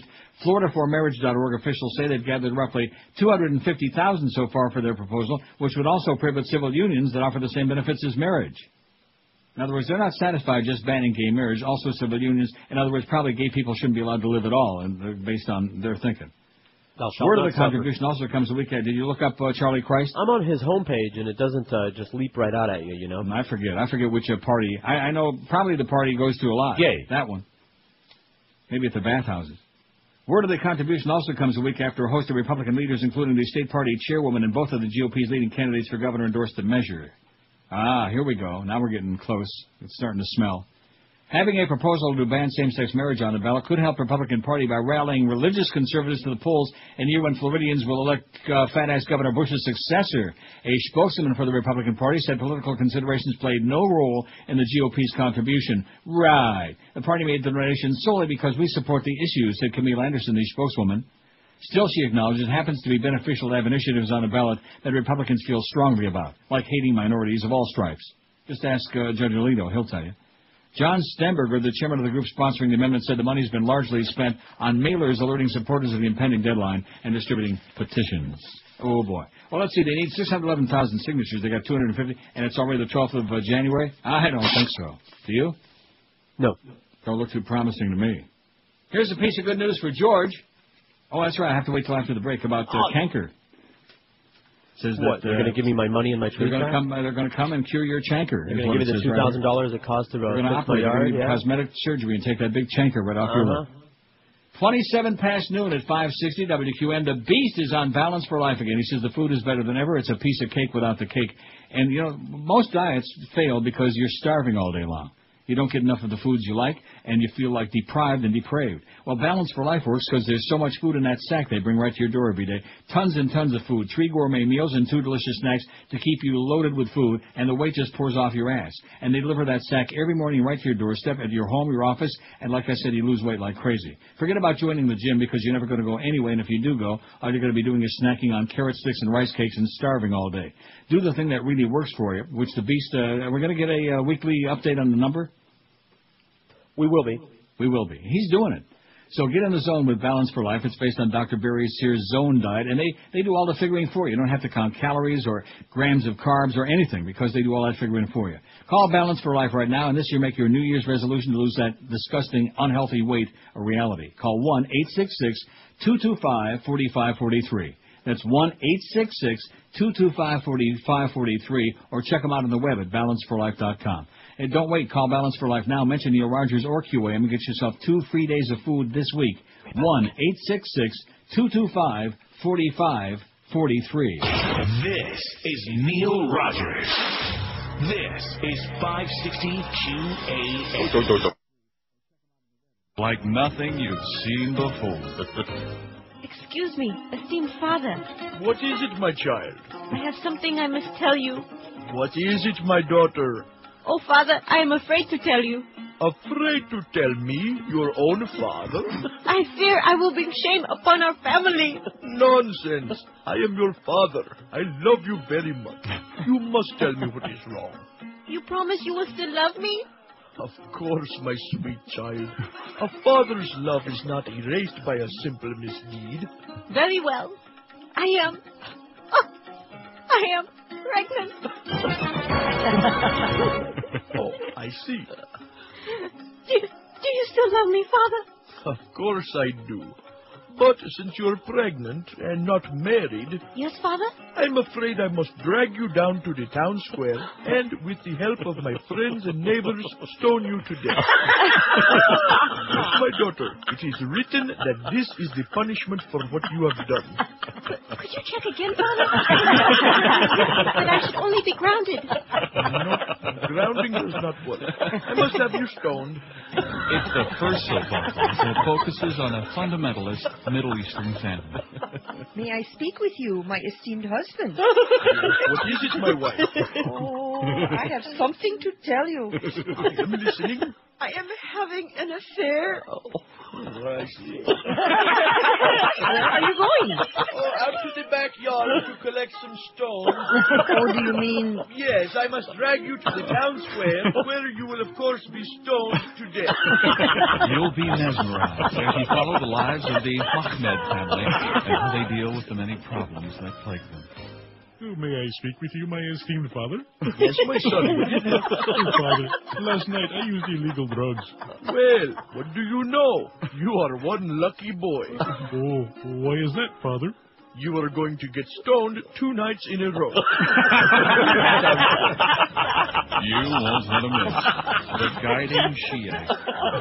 The Guiding Shiite is shot on location in Baghdad, Iraq. 12:34. There were a bunch of stampeders over there. They're probably seen that the Bareback Mountain movie one time too many. 614 votes. What did you hate most about your childhood? Getting dragged to church, 116. Getting stampeded, getting run over at the Hodge, probably be big.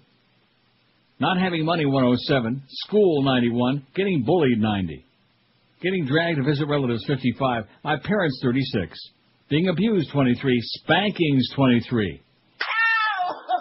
Getting picked last for sports, 21. You just stand there, they're picking up sides, and they're just standing there with them stupid gym shorts on, and you're kind of like trying to fade into the woodwork, so nobody can see that you're still there. Naked swimming, you say you old people had to do. Right, that's correct. Good God. Good God, what? What kind of a pedophile fantasy was that? I don't know, but now that I think about it, I wish I'd have been a little more observant. Yeah. I'm serious. In gym class, we had to swim naked. And I don't want to tell you about the smell of that pool. They must have had 40 gallons of chlorine in the pool. Still didn't help. But anyway. Spankings, 23. Getting picked last for sports, 21. Being treated like an infant, 16. Mom's cooking, 10. My neighborhood, 10. The old hood. My childhood was great, 7. See, there you go.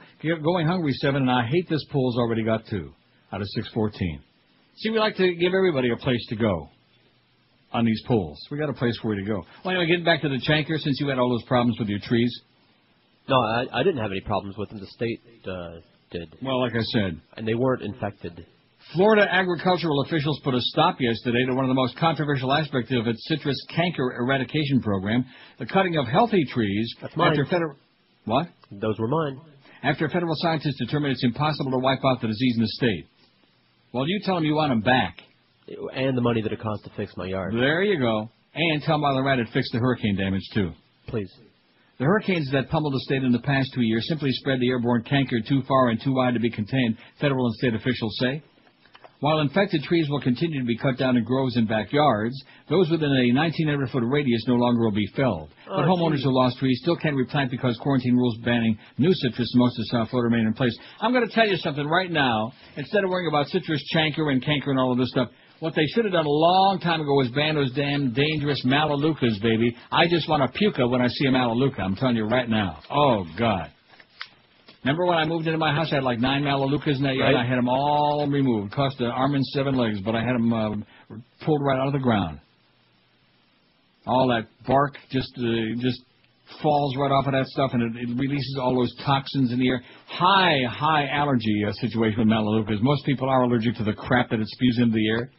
And people think they got a cold or a sore throat or this, all of these things. And come to find out, it's bad allergies, man. Florida is just a hotbed for allergies. Oh, no, a worker trapped in a trench collapsed in Greenburgh, New York. See, this is the trapped worker du jour. We had the plane emergency du jour. And now we got the collapsed construction site in Greensburg. I have no idea where that is, Greensburg, New York. Did you ever hear it? I never heard of it.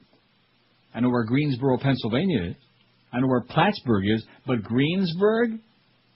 Wow. So here's the latest coal miner story du jour.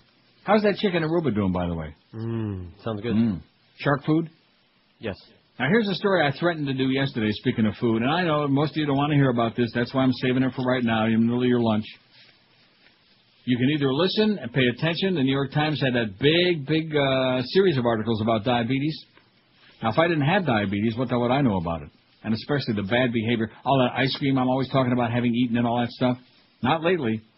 Not since Blabo Lassiter put the scare of something in Neil, God! Right. After I found out about his diabetes and his related stories. Derek Jackson in the Boston Globe is a good writer. Diabetes in the trash food industry, he writes. Type 2 diabetes is sweeping so rapidly through America, we need not waste time giving children bicycles. Just roll them a wheelchair. There you go. It won't just be Fort Lauderdale flights that are full with wheelchairs. It'll be all the flights. Forget the basketballs and baseballs. Give them Braille flashcards. The next thing you know, iPods, Game Boys, and Xboxes will come with glucose meters beeping, sorry to interrupt your song or movie, but it won't continue till you use me. Well, and I'm going to tell you, I don't want to, pick on the humper, but I'm just going to say it anyway. Anybody who's diabetic and fat and got all of these, blood pressure and just gigantic amounts of tub all around them and doesn't take their blood sugar every day at least 2, 3, 4 times has got a death wish. Don't you think? What an embarrassment. Yeah, exactly. And I just gave up on it a long time ago. We're having that thing for Skipper Chuck on Monday, and he's going to be there. I just hope. Now the guy that called me yesterday, maybe you want to call the humper. Oh, the celebrity funeral guy? Right, the celebrity funeral guy. Now, do you pick up souvenirs? I guess when you go to a funeral, they give you those little cards, They do? Yeah. I didn't know that. I don't go to funerals. Only funeral I'm going to is my own. But I can't tell you when yet, but I'll work on it for that guy. You can make trading cards out of those things. One of the saddest emerging facts about type 2 diabetes is how it's robbing children of their childhood. It's well on its way to dropping the overall life expectancy of Americans. This grim world of amputation, blindness, heart disease, and kidney failure, once assumed to be confined to those with wrinkles, has descended into the tender world. We've created this monster by allowing trash food marketeers to prey on our children, letting our children disappear into video screens. The number of Americans with type 2 diabetes, the kind that can be controlled by exercise and eating right, has exploded from 5.8 million in 1980 to 18.2 million today, according to the Centers for Disease Control and Prevention. I'm going to do the break because I don't want to rush through this. It's not all that long. Right. But it's, you better listen now. I'm telling you right now, man. Just stop and think about not being able to eat like all your favorite foods like spaghetti, all those pasta dishes, and pizza. All for me. That's right. And mashed potatoes. All those carbohydrate things that you just love. That's what most, and ice cream. And mushy beans. And mushy beans and candy. And carrot cake. Cake? Yeah. And pies. Mother Hupper pies. All of that fantastic stuff. All the stuff that tastes good. Bananas Foster Hewitt. All those delicious desserts. Anyway, I want to get back. It's not that long. And some people say, oh, that's so boring, lecturing us here in a fat tub like you. Well, I'm doing the best I can.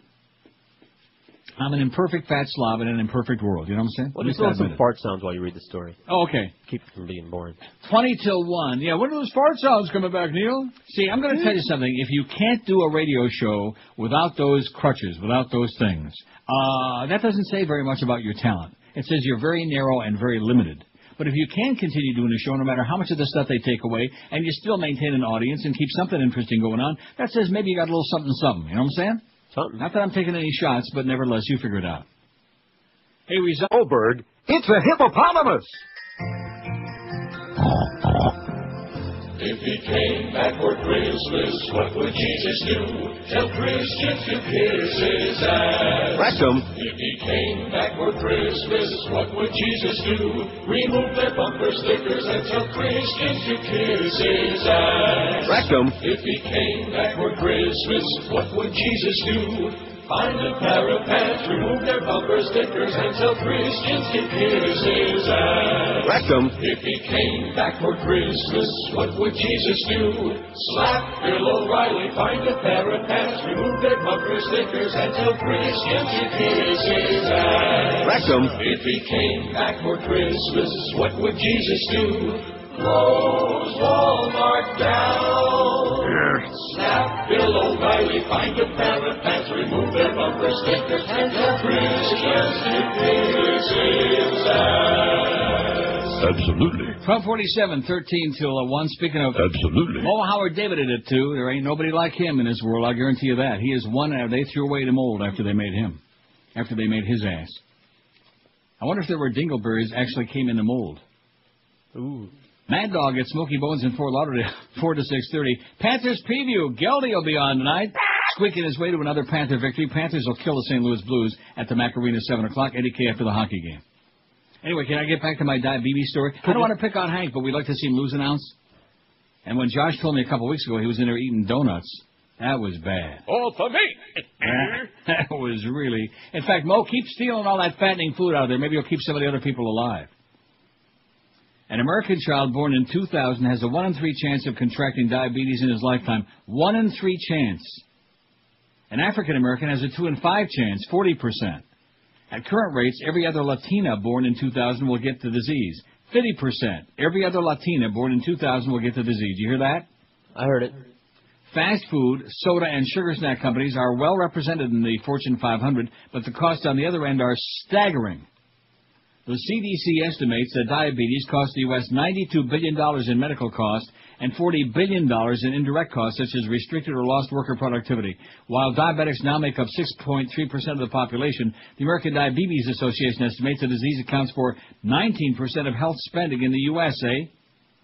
So far, none of that has captured the imagination of Americans outside of doctors, public health officials, and those school districts that have kicked out the soda machines. That is, except for pharmacies, superstores, and the medical supplies industry, which are gearing up for the miserable fallout. In one of its 2005 reports, the marketing information firm IRI said that sufferers of diabetes, obesity, and high cholesterol are ideal targets for retailer and manufacturer programs aimed at driving sales growth. Many ailments, such as diabetes and high cholesterol, are regularly treated with prescription medication. For retailers and manufacturers, this translates to frequent shopping trips and thus countless opportunities to build relationships and drive non-prescription behavior. In other words, squeeze some more money out of you before you croak. In the case of diabetics, the relationship would be built around low sugar, low carbohydrate, and low fat foods and beverages. It also means that the expanding racks for diabetes management supplies, such as insulin, syringes, and blood sugar meters, also mean more customers who buy other items in the stores. This is a hotly competitive area for retailers. Carolyn Whalen Rodriguez, a diabetes specialist for Shopco's Pharmacies, told the trade publication Retail Merchandiser, "You're serving a niche that is needed for patients' care, but also a huge sales driver. It's not just the right thing to do, it's profitable." I got a niche in my niche. Ed Staffa, who's got a Staffa infection, Vice President of Member Services for the National Association of Chain Drugstores, Ed and Retail Merchandiser, these are repeat patients. On an ongoing basis, the same individuals purchase products month in, month out. If you're able to engage them as a patient initially, you have their patronage for the rest of their life, as short as it may be. While business waits for the disease to fall to them, the greater story is tragic. The nation our children are being born into is one in which they're more likely to be acquainted with sugar test strips than final exams in college.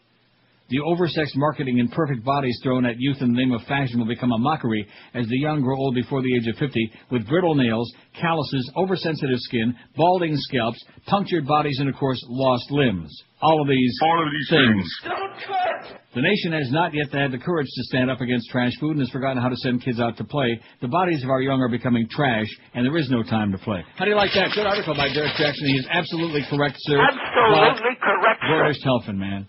Just like your bozo president. There he is in New Orleans. Reinvest in the city. Doing a heck of a job, Georgie. Yeah, heck of a job, Brownie. Georgie. Brownie hound.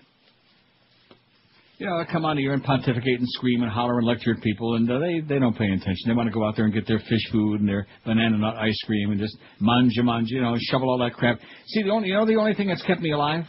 The only reason I'm still alive today, and that guy hasn't already attended my funeral. What did you call him? Getting out of town? Would you call that guy? Oh, I forget. What did I call him? What was it great? The professional funeral attendant, something like that. Something like that. But the only thing that has prevented him from attending my funeral, my services for my ashes, is that I take my blood sugar all the time, religiously, like several times a day. Right. And on those days when I was eating all that crap I was telling you, I would take enough medication, not an enormous amount, which is dangerous, but enough to so that my blood sugar was never really out of control. You know what I'm saying? Yes. But, of course, you can't fool Mother Nature forever. All you do is postponing the inevitable when you eat this crap. All that sugar, all these refined carbohydrates. Carbohydrates are killers, okay, boys and girls? Just keep that in mind. I know you have no idea what that means, but refined carbs will kill you. Right. I like Lufschenkugel. I was just going to say, Lufschenkugel is right at the top of the list. In fact, that's probably what did in Sharon. Speaking of him, what a segue. Oh, and I wonder now, are they also going to do a lobotomy on this guy?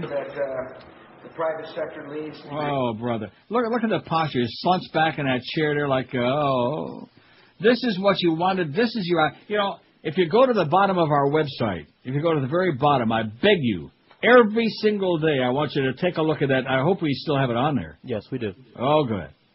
Right at the very bottom above where it says vital statistics and time left on Neil's contract, like 5 minutes, the British Daily Mirror.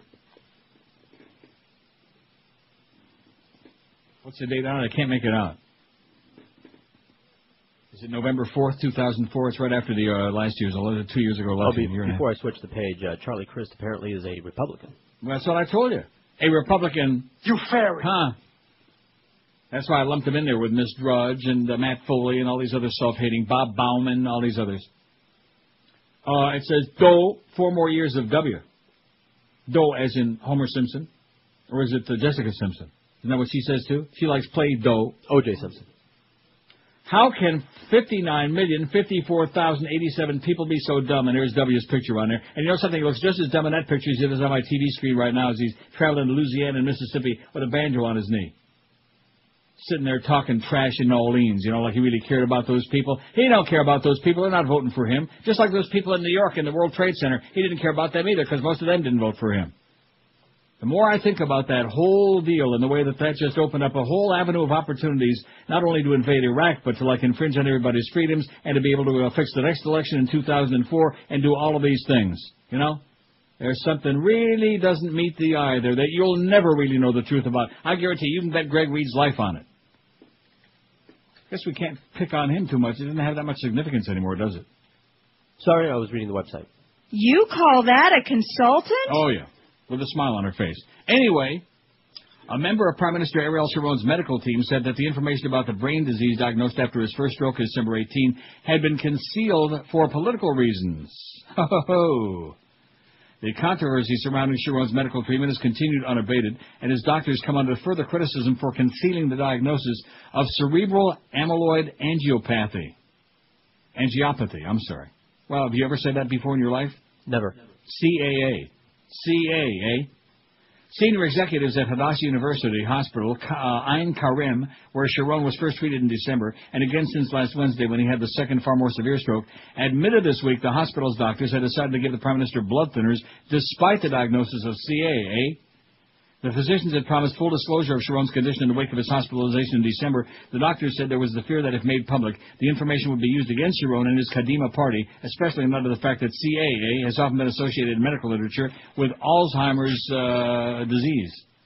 Sharon was in critical but stable condition this morning, a statement from Hadassah said. The Prime Minister's condition remains critical but stable. He's still reaching for those Hamantashen, and his heart rhythm is regular. We're not sure if he's regular, but we don't want to get too deeply into that. In the evening, he'll undergo a routine CAT scan tonight, which is now, what is it? Well, it's already night.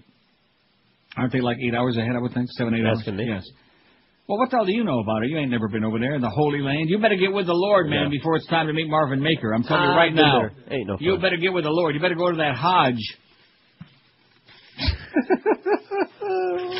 And then we see every now and then they show the pictures of those lunatics in Asia flailing themselves with chains, you know. Mm-hmm. Oh, and just like the Orthodox over there in Israel, they're smacking their head against the wall. You've seen that, I'm sure. Oh, yeah. Yeah, they're smashing their head in the wall. God loves pain. Maybe that's where they got that hole in their head. Okay, let's see how that poll is coming so far, although I never knew Greg was Jewish. What did you hate most about your childhood? We got 676 votes. That's not exactly the kind of total we were looking for today, was it, Josh? No, not really. We were thinking more like 1,000 during the show, but, you know, we haven't pushed it real hard, and I've been doing all these bedtime stories. See, I'm getting punished. My God. What did you hate most about your childhood? 676. Getting dragged to church, 123. Hey, Mom. Hey, Dad. Up yours. Not having money, 110. School, 97. Of course, if you say that to Mom and Dad, that's guarantee you won't have no money. School, 97. Getting bullied, 96. Getting dragged to visit those pain-in-the-ass relatives, 57. My parents, 39. Being abused, 28. My childhood was great, 25. See, that's moving up the ladder. And why not? We took that poll a couple of days ago. People had a good childhood, had no complaints. Getting picked last for sports, 24. Spankings, 24. Being treated like an infant, 16. Mom's cooking, 10. My old hood, 10. I hate this pool, 9. And going hungry is still right there on the bottom. Don't you want to share some of that food you got there? Come on, let's call up some of these people that had no food as a child and let them manja and get diabetes and die. Neil Rogers. This is 560 QA. Hello, this is Arnold. This is not a tumor. It's the 1 to 2 hour. Time now for VH1's 1870. The stock ticker was invented. The ticker was a very loud machine. In fact, there's only been one thing more deafening on Wall Street, and that would be Jim Cramer. Investing in stocks to fatten up your wallet! 1872 family stock stage. Susan B. Anthony casts a ballot and is arrested for it. Now, from what I understand, it wasn't for voting. She was actually busted for dangling her Chad in public. Reach out and touch someone. When we come back, VH1's I Love the 1870s takes a look at the greatest invention of all time, the telephone. In 1876, Alexander Graham Bell uttered these famous words. Mr. Watson, come here. I want you. Not only was it the first phone call, it was the first obscene phone call. I love the 1870s. Okay, 101 at 560 WQAM, and we got Mo coming up at 2 o'clock. That's all there needs to be said about that. Right? Mo, great programming on QAM. Here's a cute story. Kuala Lumpur, Malaysia. I'm sure you probably got a trip planned this summer over there. That's right.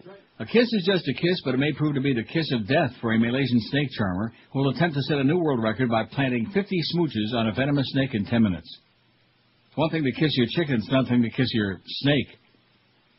Shahimi Abdul Hamid, 33, will perform the dangerous feat on March 11th in a bid to break the current record held by an American man who kissed a poisonous snake 30 times. About 30, man. In an unspecified time, the national news agency Bernama said today. They're kissing birds and snakes? Shahini has urged Malaysians to support him in his endeavor, saying he wants to prove that Asians can also be champions in taming poisonous snakes. He couldn't be reached for comment. Bernama said Shahini displayed his prowess at a news conference late Wednesday by kissing a 3-meter-long king cobra 21 times. That's what Bubba used to say, just kiss it. His bid in March will be filmed by U.S. television show Ripley's Believe It or Not, Bernama said. Well, there you go. He's going to have his maybe a few seconds of fame, or maybe just... I'm dying over here. One of those. 567. Let's get a few calls in this hour. What do you say, even though I still got a gigantic pile here? What do you say? If we get any, of course we might. Well, we might not. I've been rambling on incoherently. And let me just tell you the sad news. You know the story that I just read about Derek Jackson about diabetes? Mm-hmm. So I'm looking at the stories that Josh posted on the website today that I sent him. If it'll ever come up here again. Boy, this thing sometimes on the stats page is a little bit slow, Eric. It's mighty slow right now. It ain't doing nothing. But I looked at there a minute ago, and it was one of the, like in Midland, you know, like way down there on the list. Here it comes. Let's take a look at what stories are getting read the most today and which ones are not. Bush planned war with Iraq long before 9/11. Well, that's good. That's the one by Doug Thompson I read. You should be reading it. You should be making copies of it and putting it on every doorstep and every mailbox. Now, let's see. Where's the one about diabetes in the trash food industry? 61 people have read it. 233 on the top and 61, which is kind of like Midland. I mean, it's early, you know, because during the daytime people read the stuff on our website. But nevertheless, isn't that sad? Yes. And don't say, well, that's because you just read it. Well, I read the other one, too, okay, which was a hell of a lot longer, and et cetera and so on. But there's a whole segment of the audience, all they want to do is hear Bush bashing all day, which what's the point in that? I mean, we can do it. You know, I'll leave that to others, for Christ's sakes. Just repeating the same stuff over. Like the guy that called in the beginning of the show about Bill's fist. Remember that? Mm-hmm. And how much money did he make on selling that stock? And that's an old story. It's old news. Talking about right-wing hypocrites. Well, that's a big revelation. So all they want to do is just see. That's what I hate about talk radio, man. That's why I got away from doing that stuff. I despise it. The ideologues, the ones on the far right and the ones on the far left, and it's the point against counterpoint. And you notice Crossfire's doing real well, isn't it now? Huh? Yeah, all that contrived crap. Tired of it. It's one thing to pass along some useful information that maybe help people to vote or to have some kind of an argument to refute some jackass friends of theirs or whatever. But on the other hand, just railing and repeating the same tired old crap. We already know we got a bunch of fascists running the country that stole 2 elections, okay, that invaded a sovereign country and is occupying it right now and causing mayhem and bloodshed and making it a hotbed for terrorists from all over the world. We all know these things unless you're an idiot, unless you're a moron. And the stuff about the Hodge, they see that in the news, and I guarantee you, 99% of the people out there in this audience, they see that stuff. What a bunch of backwards, raghead. That's what they're thinking. Because my God is better than yours is. My religion's a hell of a lot more realistic than yours is. I'm going to tell you right now, read the first couple of pages of Genesis, you'll burn that book. You use it for kindling. Right. It's not what you believe, but that you believe. It's just idiotic. It's insanity. He created the stars also. I mean, there's absolutely nothing in there that any child couldn't have seen with the naked eye. There's nothing divinely inspired. It's just the same old fairy tales passed down one generation after another, writing about people that probably most of them never even existed. Because all of that stuff was written years and years after these people supposedly existed, from Moses and Abraham and Jesus and all of these people. How about Holy Moses? Well, we knew Moses existed. Right. Used to see him in the flesh. 5670560, pound 560 on the Verizon and Singular Wireless. Now, what am I getting all whipped up about? Well, that's because I was just reading Lassiter's blog during the break there, and he was some caustic comment about my polls that he hates like poison, but he liked the one about childhood because it brought back a lot of memories. Why is it that so many people hate the polls? We don't spend that much time talking about the polls. Oh, you know those people. Huh?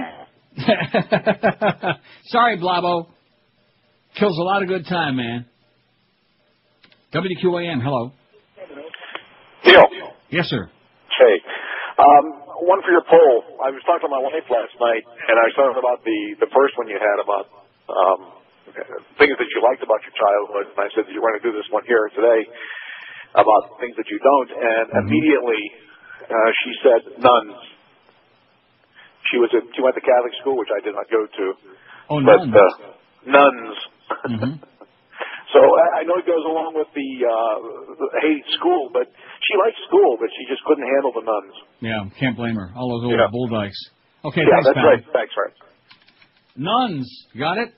Got it. Or you could put Penguins, but I think let's figure we're talking hockey again. Well, how about those Penguins, man? They couldn't win a fixed game. They're tragic. Get their ass kicked by Columbus, no less, by a little girls' team. Oh, boy. I'd forget about it, Mary, okay? Just roll up your sleeves and roll up the franchise. Get out of there already, while you still got a shot. WQAM, hello. Neil. Yes. Hey, couple. Okay, what kind of a phone you on? A couple things. First of all, I don't know if anybody's discussed or touched this yet, but anytime there's a tragedy in a red state now, I really don't care anymore. It's like, well, they voted for the idiot, they deserve what they got. It's kind of like Pat Robertson. You mean like Florida, for example? Bringing their wrath like down Florida? on them. Second thing, if I see another bumper sticker that says American by birth, Southern by the grace of God, I'm going to run them off the road. All right. And third thing, that minor tragedy last week, they had this woman on there, and she's saying, we're Christians, and we're West Virginians. We may be dumb, but you have to pray for us. Right, just like they were praying for all the miners miners to be alive, right? And then they turned on God and Jesus when they found out they got bad info. Yeah, anyway, Neil, in closing, I think they stole the election, Neil.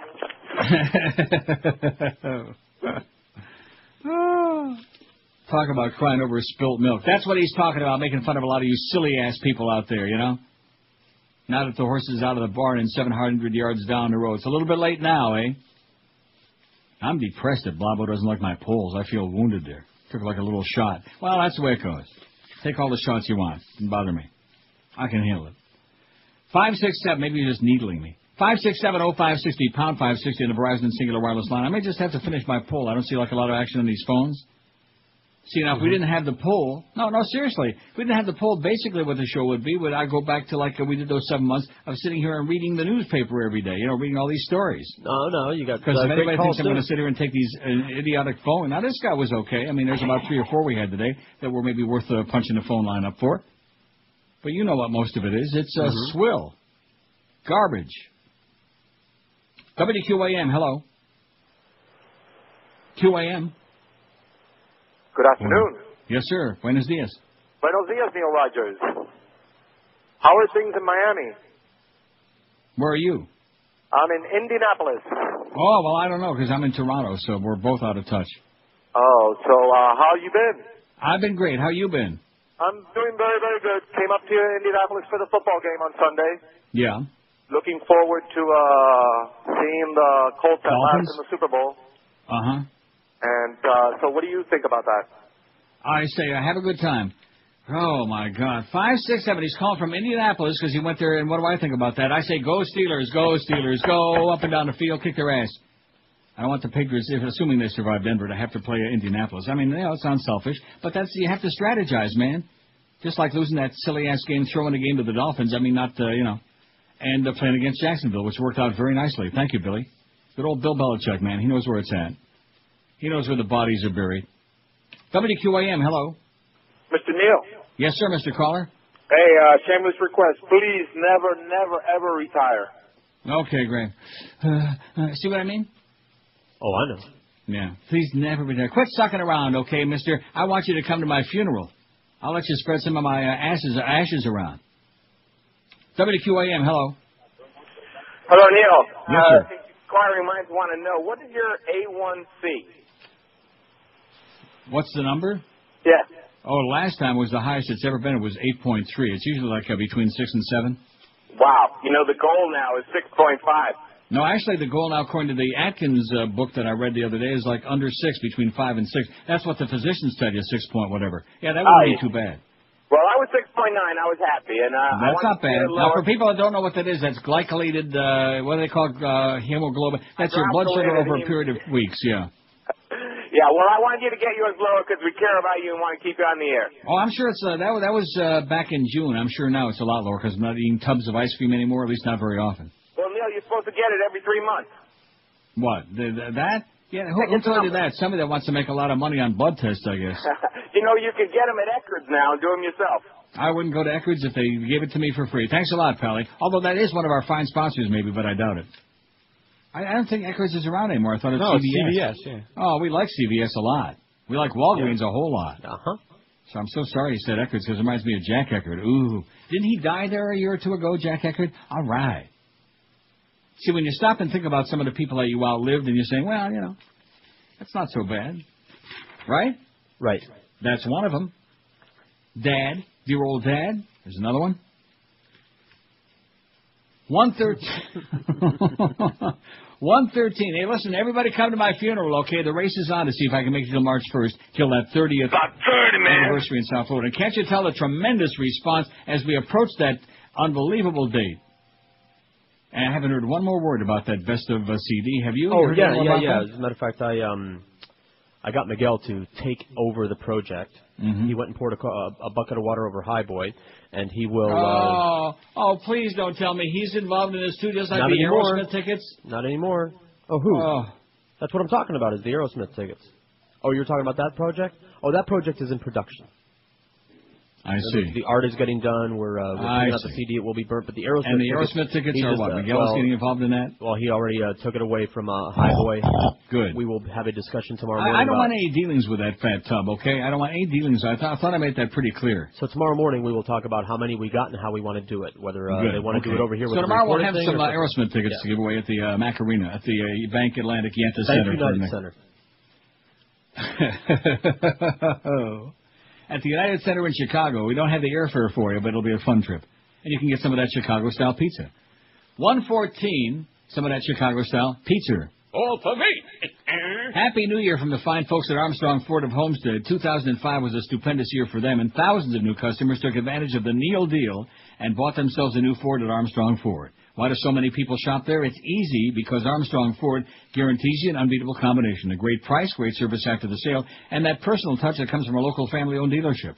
Pick up the phone now and call General Manager David Rich at 305-247-5112. When you buy a new Ford from Armstrong Ford of Homestead, you also get their exclusive Tires and Batteries for Life program. Let me say it again. When you buy from Armstrong Ford, they give you free tires and batteries for the life of your vehicle. How can you beat that? That could save you thousands of dollars over the life of your car. David Rich and his staff at Armstrong Ford guarantee you will not find a better price anywhere in town. They guarantee they'll bet you Matty Bell's life on it. He's still around? Oh, damn it. With Armstrong Ford being locally owned and operated, you know they're going to give you great treatment, too, because they want to make you a customer for life. No bait and switch, no BS, no phony sales. So start the year off with a great new Ford from our friend David Rich and the staff at Armstrong Ford of Homestead. And you'll find Armstrong Ford at 30725 South Dixie Highway, just 20 easy minutes south of the 836. Take a spin on down there. Check them on the web at ArmstrongCars.com and then drive those few extra miles to save a ton of cash at Armstrong Ford of Homestead. This is Neil Rogers. This is 560 QAM. Wonderful WQAM. Whoopee. On World News tonight, an ABC News exclusive, the secret tapes of President Bush. As George Bush was spying on the American public, George himself was spied upon. The White House says Bush had no idea he was being recorded. Well, I sometimes I mangle the English language. Drinking Jack Daniels all the time. I had a little too much to drink. I mean, I'm sick. Incoherent. The White House is not happy about the tapes. I believe I'm going to... ABC News, Washington. 119 at 560 WQM. I just froze up my computer for the first time. Aren't you depressed and upset? Okay. Program is not responding. Oh. And now. Oh, there it is. It's well, it is. I got it all straightened out. Well, I'm just a wizard on that thing, you know. Mostly by luck. I find that even on those occasions when you haven't got any idea what you're doing, just start clicking a couple of spots. Oh, there it is. That's it's right. just right. That's how we all kind of learn. Just click it. Leaked fact shows Romania helped CIA interrogators. You think you got fax problems? You ain't seen nothing yet. An Egyptian government fax intercepted by Swiss intelligence officers, the first real evidence that the U.S. interrogated suspected terrorists at secret prisons in Eastern Europe. European politicians be saying a couple of days ago, the 10th. What's today? 2 days ago. Tuesday. The highly classified fax purportedly sent last year by Egypt's foreign minister to its embassy in London was leaked to a Swiss newspaper on Sunday. In it, he discussed the fate of 23 detainees from Iraq and Afghanistan who were apparently interrogated at the airbase in Romania on the Black Sea coasts. I'm not going to try to read the name of the airbase because I'll butcher it. And that's probably what they were doing there. Egyptian diplomats had confirmed this information from their own sources, the minister wrote, according to a Swiss intelligence summary leaked to the Sonntagsblick newspaper. Oh, I'm sure you read that every day. Every day. Did you go online and read that? The Sonntagsblick, whatever it is. Oh, this is very aggravating, getting this thing going again.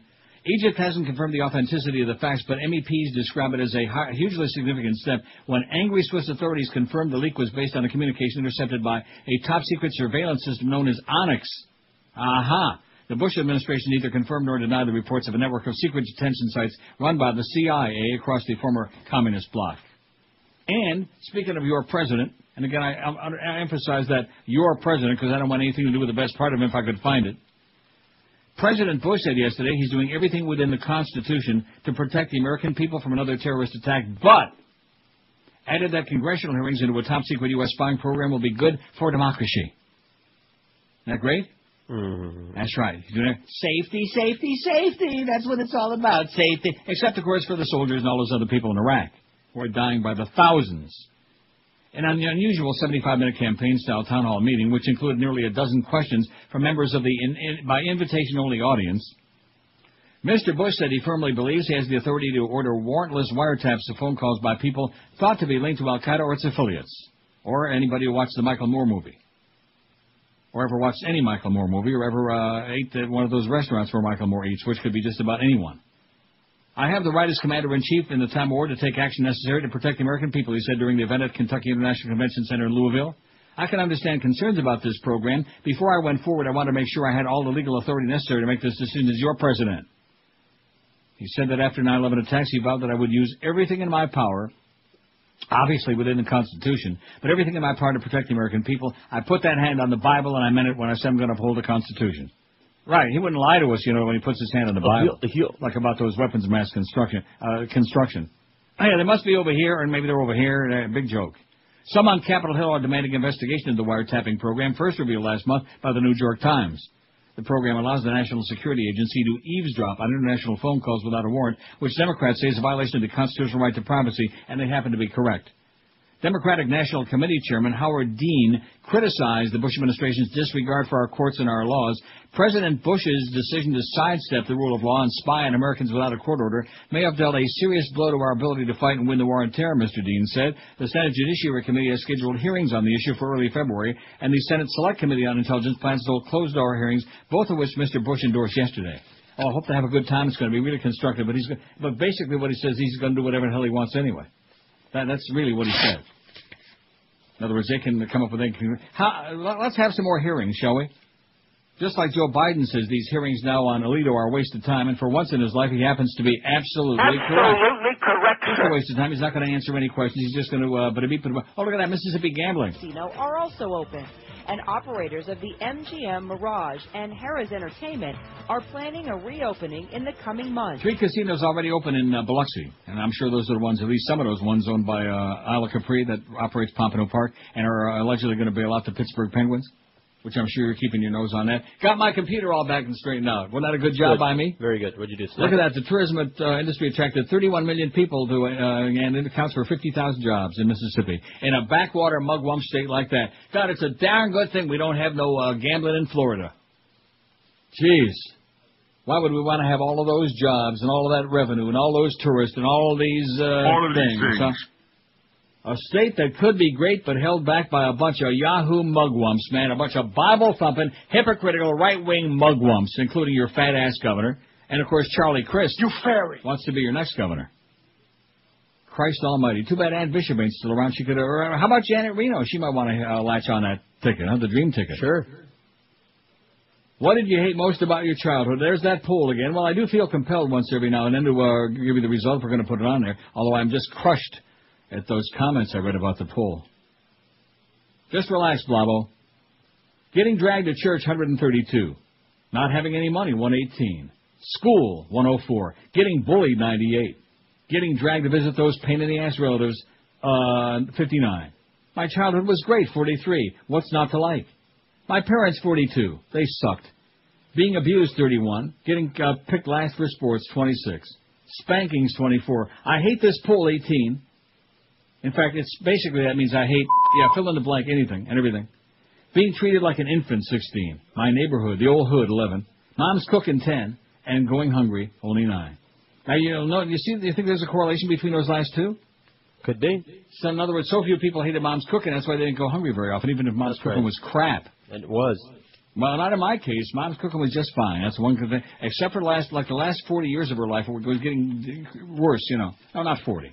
Maybe about 30, man. The last few years, she wasn't cooking up a storm no more. Remember that time I asked her to make me an omelet? I was in the omelet thing, which, by the way, is very good on Atkins and diabetics and stuff. And she made scrambled eggs. Right. Remember that? Uh-huh. And I said, I don't like scrambled eggs, Ma. That's not the... same thing. You put your scrambled eggs... I said, I don't want scrambled eggs. It's not omelet. She would know an omelet from a frittata, from a fajita. From toast. Right. No, she knows toast. He used to work at Zeta. Who was the one that was on? Was that the one that was on with OJ? Good old OJ. OJ and toast. I don't know, yeah. Hard to keep track of that crowd. Toast and buttermilk pancakes. And what about Mark Eisenberg? What's he doing, like 3 to 4 in the morning? I don't know. 126 at 560 WQAM. When you're shopping for shoes, don't go to some store where you'll find a bunch of off-name brands that you never heard of before and get a bad fit and really hurt your tootsies. Go to Brandy's, where you can find always an unbeatable combination. The best selection, the most unbeatable prices, and comfort. And people really know how to give you a perfect fit like Arnie. He'll make dang sure you get a perfect fit at the right price every time. All the top brands are waiting for you at Brandy's that you know and love, like Rockport, Florsheim, Echo, SAS, Mephisto, New Balance, all the others too. Brandy's even specialize in wide widths as well if you got a big fat pair of feet. Brandy's is worth a trip from just about any place for comfort, style, fit, value, and selection. They are absolutely unbeatable. That's Brandy's at 1290 North Federal Highway in Pompano Beach.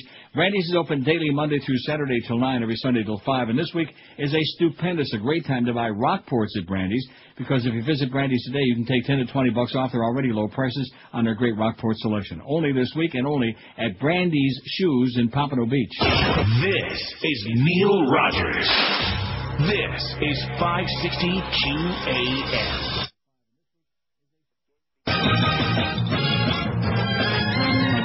WQAM. She takes the finger and digs it deep into a nostril for something green.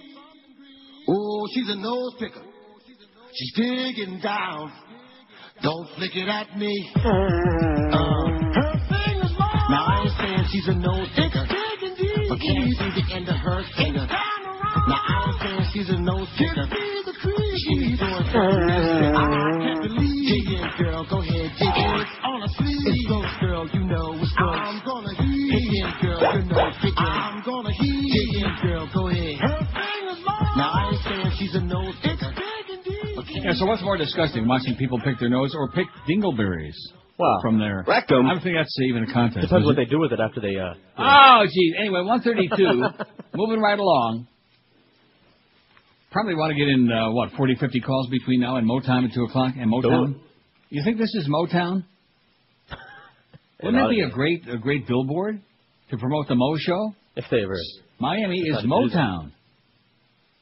Like M-O-Motown. Right. With a big picture of Mo there with his bald spot going like that. I think that would get an 80 share easy. Here's our only call. WQAM, hello. Neil. Yes, sir. Hey, how's it going? All right. Is the concert at the Bank United Center or the Bank Atlantic Center? The It's Bank at United the Center. Yenta Center, the hockey arena, what used to be called the Yenta Center. Okay, because the Bank United Center is like The National Rental Car Bank Atlantic Center in Sunrise. Thanks, buddy. No problem. And we're evidently, the rumor is we're going to have a bunch of Aerosmith tickets to give away on the show tomorrow. That's why they don't want to call now. They don't want to waste their quota of call. And I can't blame them myself, right? Right. Well, it's a long time since we ever gave away anything on the show, and thankfully, because you know how I feel about that crap. Right. Can I get the tickets? Can I have the tickets, Neil? Can I have the tickets? People that you would never hear from in a million years. That's correct. Sucking around for freebies like that old ticket lady. I'm not going to waste my time playing that bit again because it's pretty ponderous.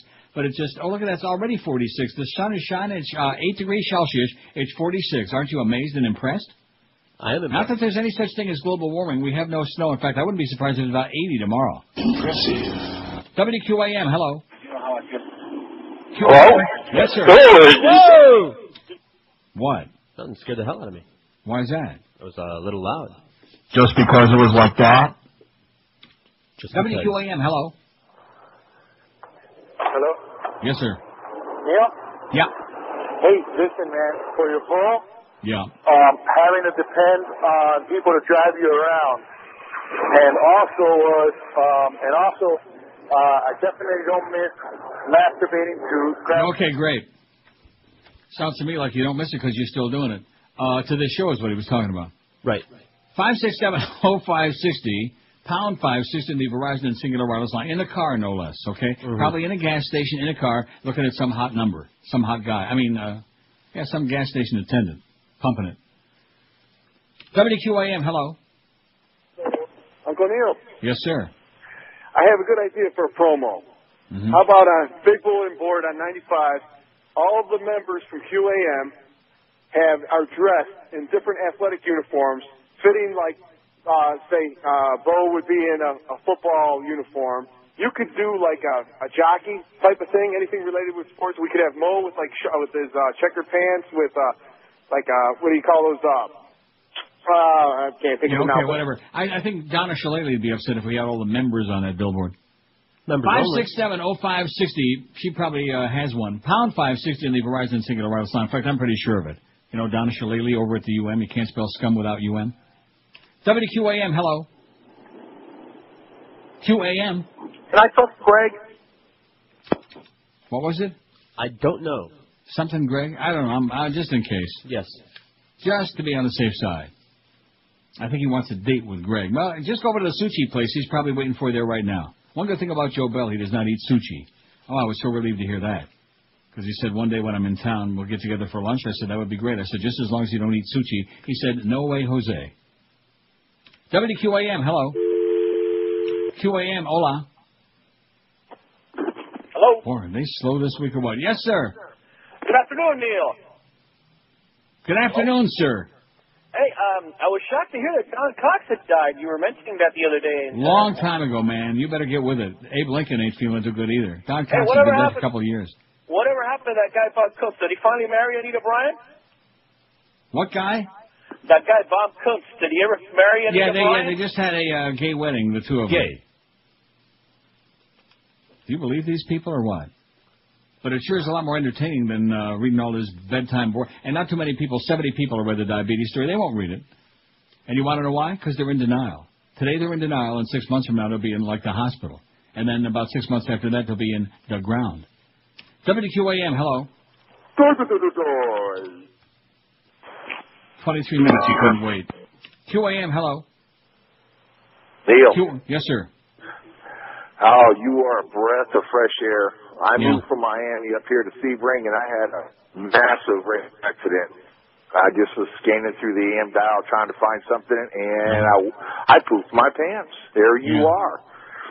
And you are a breath of fresh air. I have to sit out in the middle of a field to listen to you, but... Okay, listen, call us back someday when you have something to say.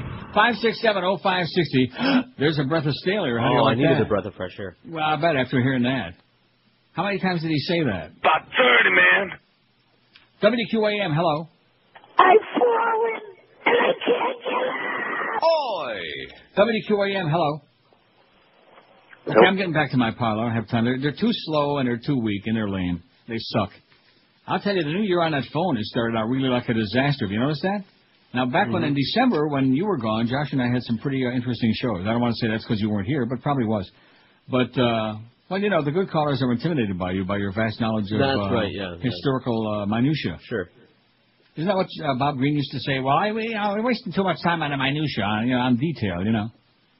See, that's the one thing I love about Joe Bell, in addition to which he seems like a really good guy and a straight shooter, not a BS guy, and actually is a radio guy, is the fact that he is interested in detail, because he realizes you can't make the big painting on the wall without a brush, and without the oil paints. You know what I'm saying? Without the oil? Right, the oily bird.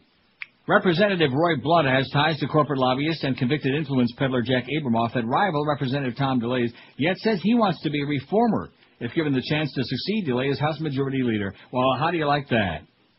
Hyman Roth steps out, and some other crook steps in. Don Corleone steps in. Blunt, Republican of Missouri, has transferred donations between his political organizations and delays, eventually benefiting Blunt's son, Matt, the current Missouri governor. Roy Blunt also wrote at least 3 letters helpful to Abramoff's clients while collecting money from them. Blunt's wife, Abigail Perlman, and a second son, Andrew, lobby for many of the same companies that donate to the lawmakers' political efforts. Larry Sabato, or is that Sabato? Sabato Gigante. I would say Sabato. Larry something or other, a University of Virginia political scientist and author, said Blunt's name doesn't have the same nationwide recognition as DeLay's, and his only chance of success is to undergo an amazing transformation into a reformer. Blunt said that's exactly what he's got in mind. Oh, yeah. Blessed are the peacemakers for the, what did he say in The Godfather 3? Oh, I forgot. Don't you remember? It was Eli Wallach. That was his line. Blessed are the peacemakers, for they read their lines real badly. In a statement, Blunt promised to move swiftly to enact new lobbying reforms and enhance penalties to require disclosure of more information about lobbyist activities, and set new restrictions on privately financed travel by lawmakers. Blunt's connections to Abramoff or his clients could complicate the GOP's plan to distance its leadership from the corruption investigation before the fall elections that will determine control of Congress. The board of Blunt's Rely on Your Beliefs Fund has voted to contribute to charity an amount equivalent to Abramoff's personal contributions, $8,500, according to Blunt's spokeswoman, Burson Taylor. And the beat goes on. They're all a bunch of crooks. They're all a big bunch of crooks, okay? Just stick your finger right in the pot. The only thing you have to figure out is which crooks are going to take away all your rights and which crooks are going to wind up killing a bunch of innocent people, all in the name of big business and greed, and which people are going to help continue destroying the environment and make the world melt into a big puddle of water. Nevertheless, don't start getting too serious and heavy-duty, like I said. We're not going to save the world on some stupid-ass radio talk show, okay? Just because Florida will be underwater in about a half an hour, I won't be there. Good luck to you guys. I hope you learn to swim real well. Sure, swim pretty good, Josh? By then. Yeah, if I have to. In fact, I think when those numbers come out, now that Duff has been demoted, they moved over into sales. What's the story with the trends? Are we going to get some dates on that? Is Clarence going to be running there breathlessly with those numbers? I'm sure he will. Speaking of treading water. 141 at QAM, finally a TV experience like no other. Oh boy, Comcast digital cable with on-demand is easy to use and has lots to love. And today you can try it for just $29.99 a month for 4 months. Why is TV so much better with on-demand? For starters, you can watch a wide variety of movies and shows whenever you want. It's a revolutionary new way to enjoy TV.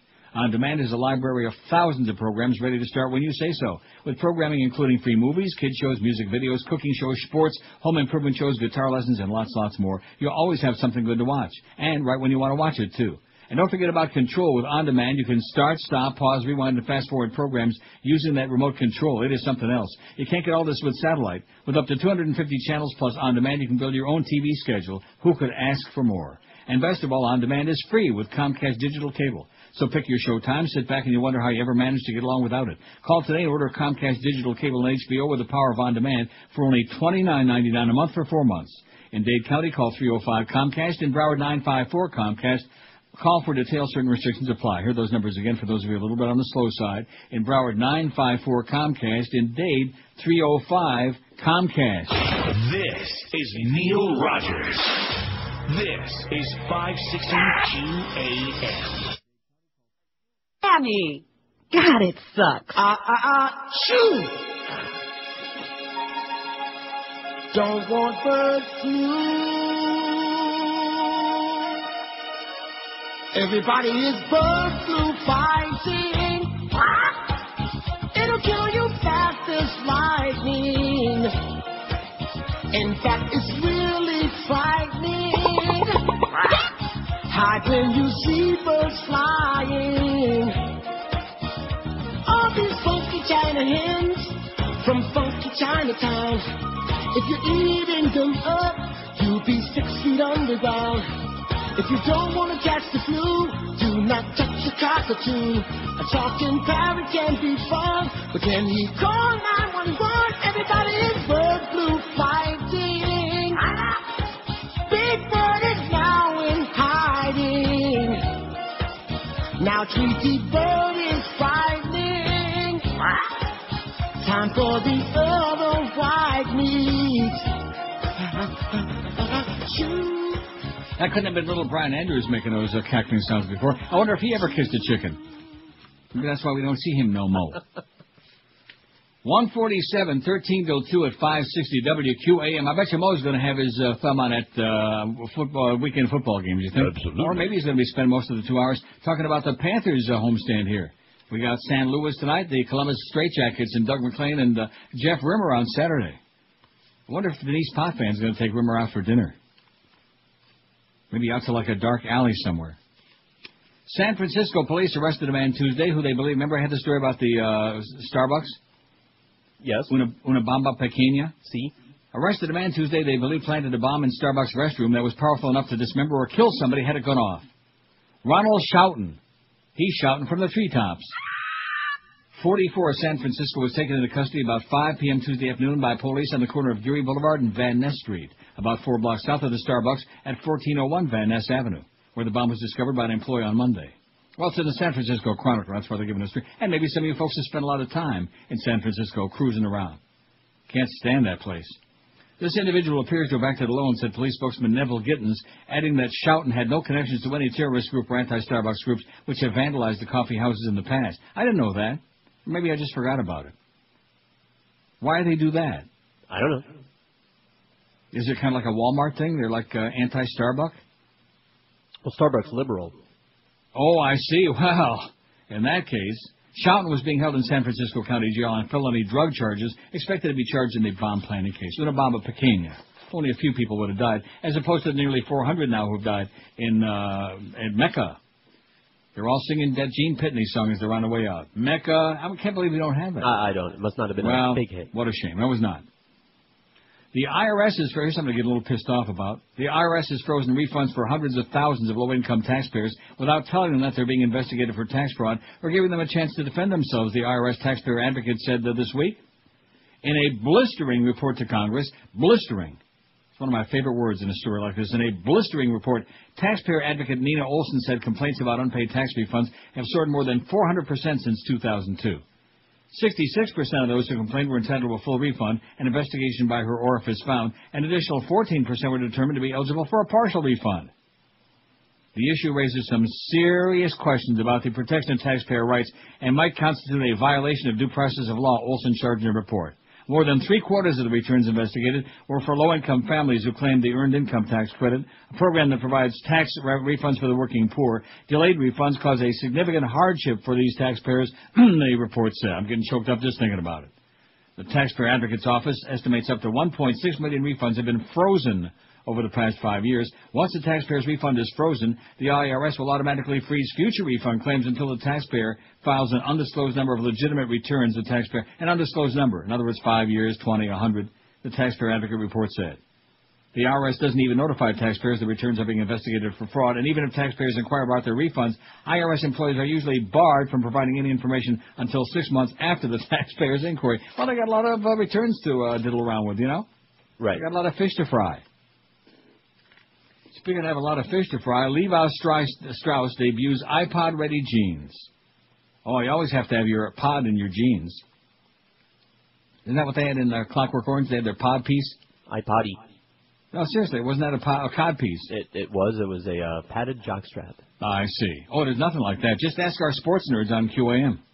Oh, my God. I bet you Robert Grieper would die for a padded jockstrap. Sports! Of course, I don't know what he would do with it. Call it the 21st century watch pocket. Denim giant Levi Strauss said this week it's designed jeans compatible with the iPod music player, featuring a joystick in the watch pocket to operate the device. Oh, my God, what are you doing there? I'm diddling with my joystick.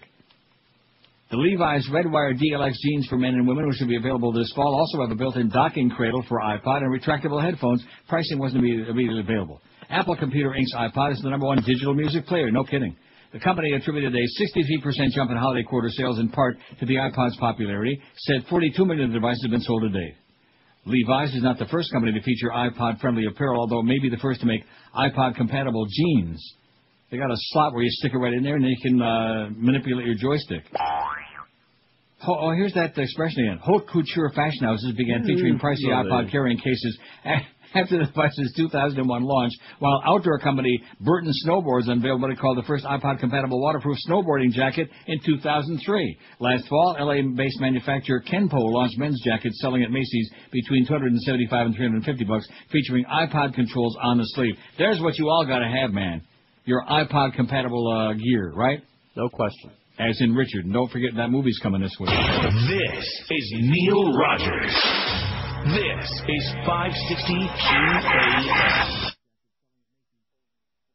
Let's rate Mo, Radio Big Shot. That's how we pass the time away in the gay old jail of Oz. The John Lennon Files. To this day, the government refuses to release them. Tonight on the History Channel, you'll find out why. Only the History Channel has uncovered never-heard-before tapes of Lennon's rehearsal sessions, recorded under the constant surveillance of the FBI. All right, now. Not quite sure. Need a bit more warming up. Del Bar? Yes, sir. Thank you. Here's a little ditty for the FBI. But leave me bloody alone. Imagine there's no Nixon. No Spiro Agnew, too. Imagine there's no Quasars. Or full-length films of Scooby-Doo. Imagine there's no Hoover. How much would that cost? You fairy! Yes. Aren't you in enough trouble? Things like that, eh? This place could be bugged right now. Don't worry about it. Here's one for the little buggers. Around the turn of the century, Republicans will get you all to agree. When the sword is launch an attack, you'll get them back by invading Iraq. And like a pack of gullible fools, believe all the news you hear. Sergeant Schultz's country of the damned. Man, we're in trouble. No. Stop. You want to go to jail? Right. I need to make a bloody hole in the head. Get on with the road. I'm on the road, boys. Let's pull the little FBI buggers. Keep this out then. J. Edgar Hoover. She's about to move over in his pretty dress. You fairy. Sweet gal he likes best for a date like told a person. Puts a wig and diamonds on, paints his lips with Revlon, fighting crime and drag. Busting all the bags, not his type of hoe. Mo. There you are. Man, we're all going to get busted now. Relax, just having a bit of fun. H.R. Alderman, age of power when things get rough. H.R. Alderman wants to see John Bean's wife in the bar. Bye!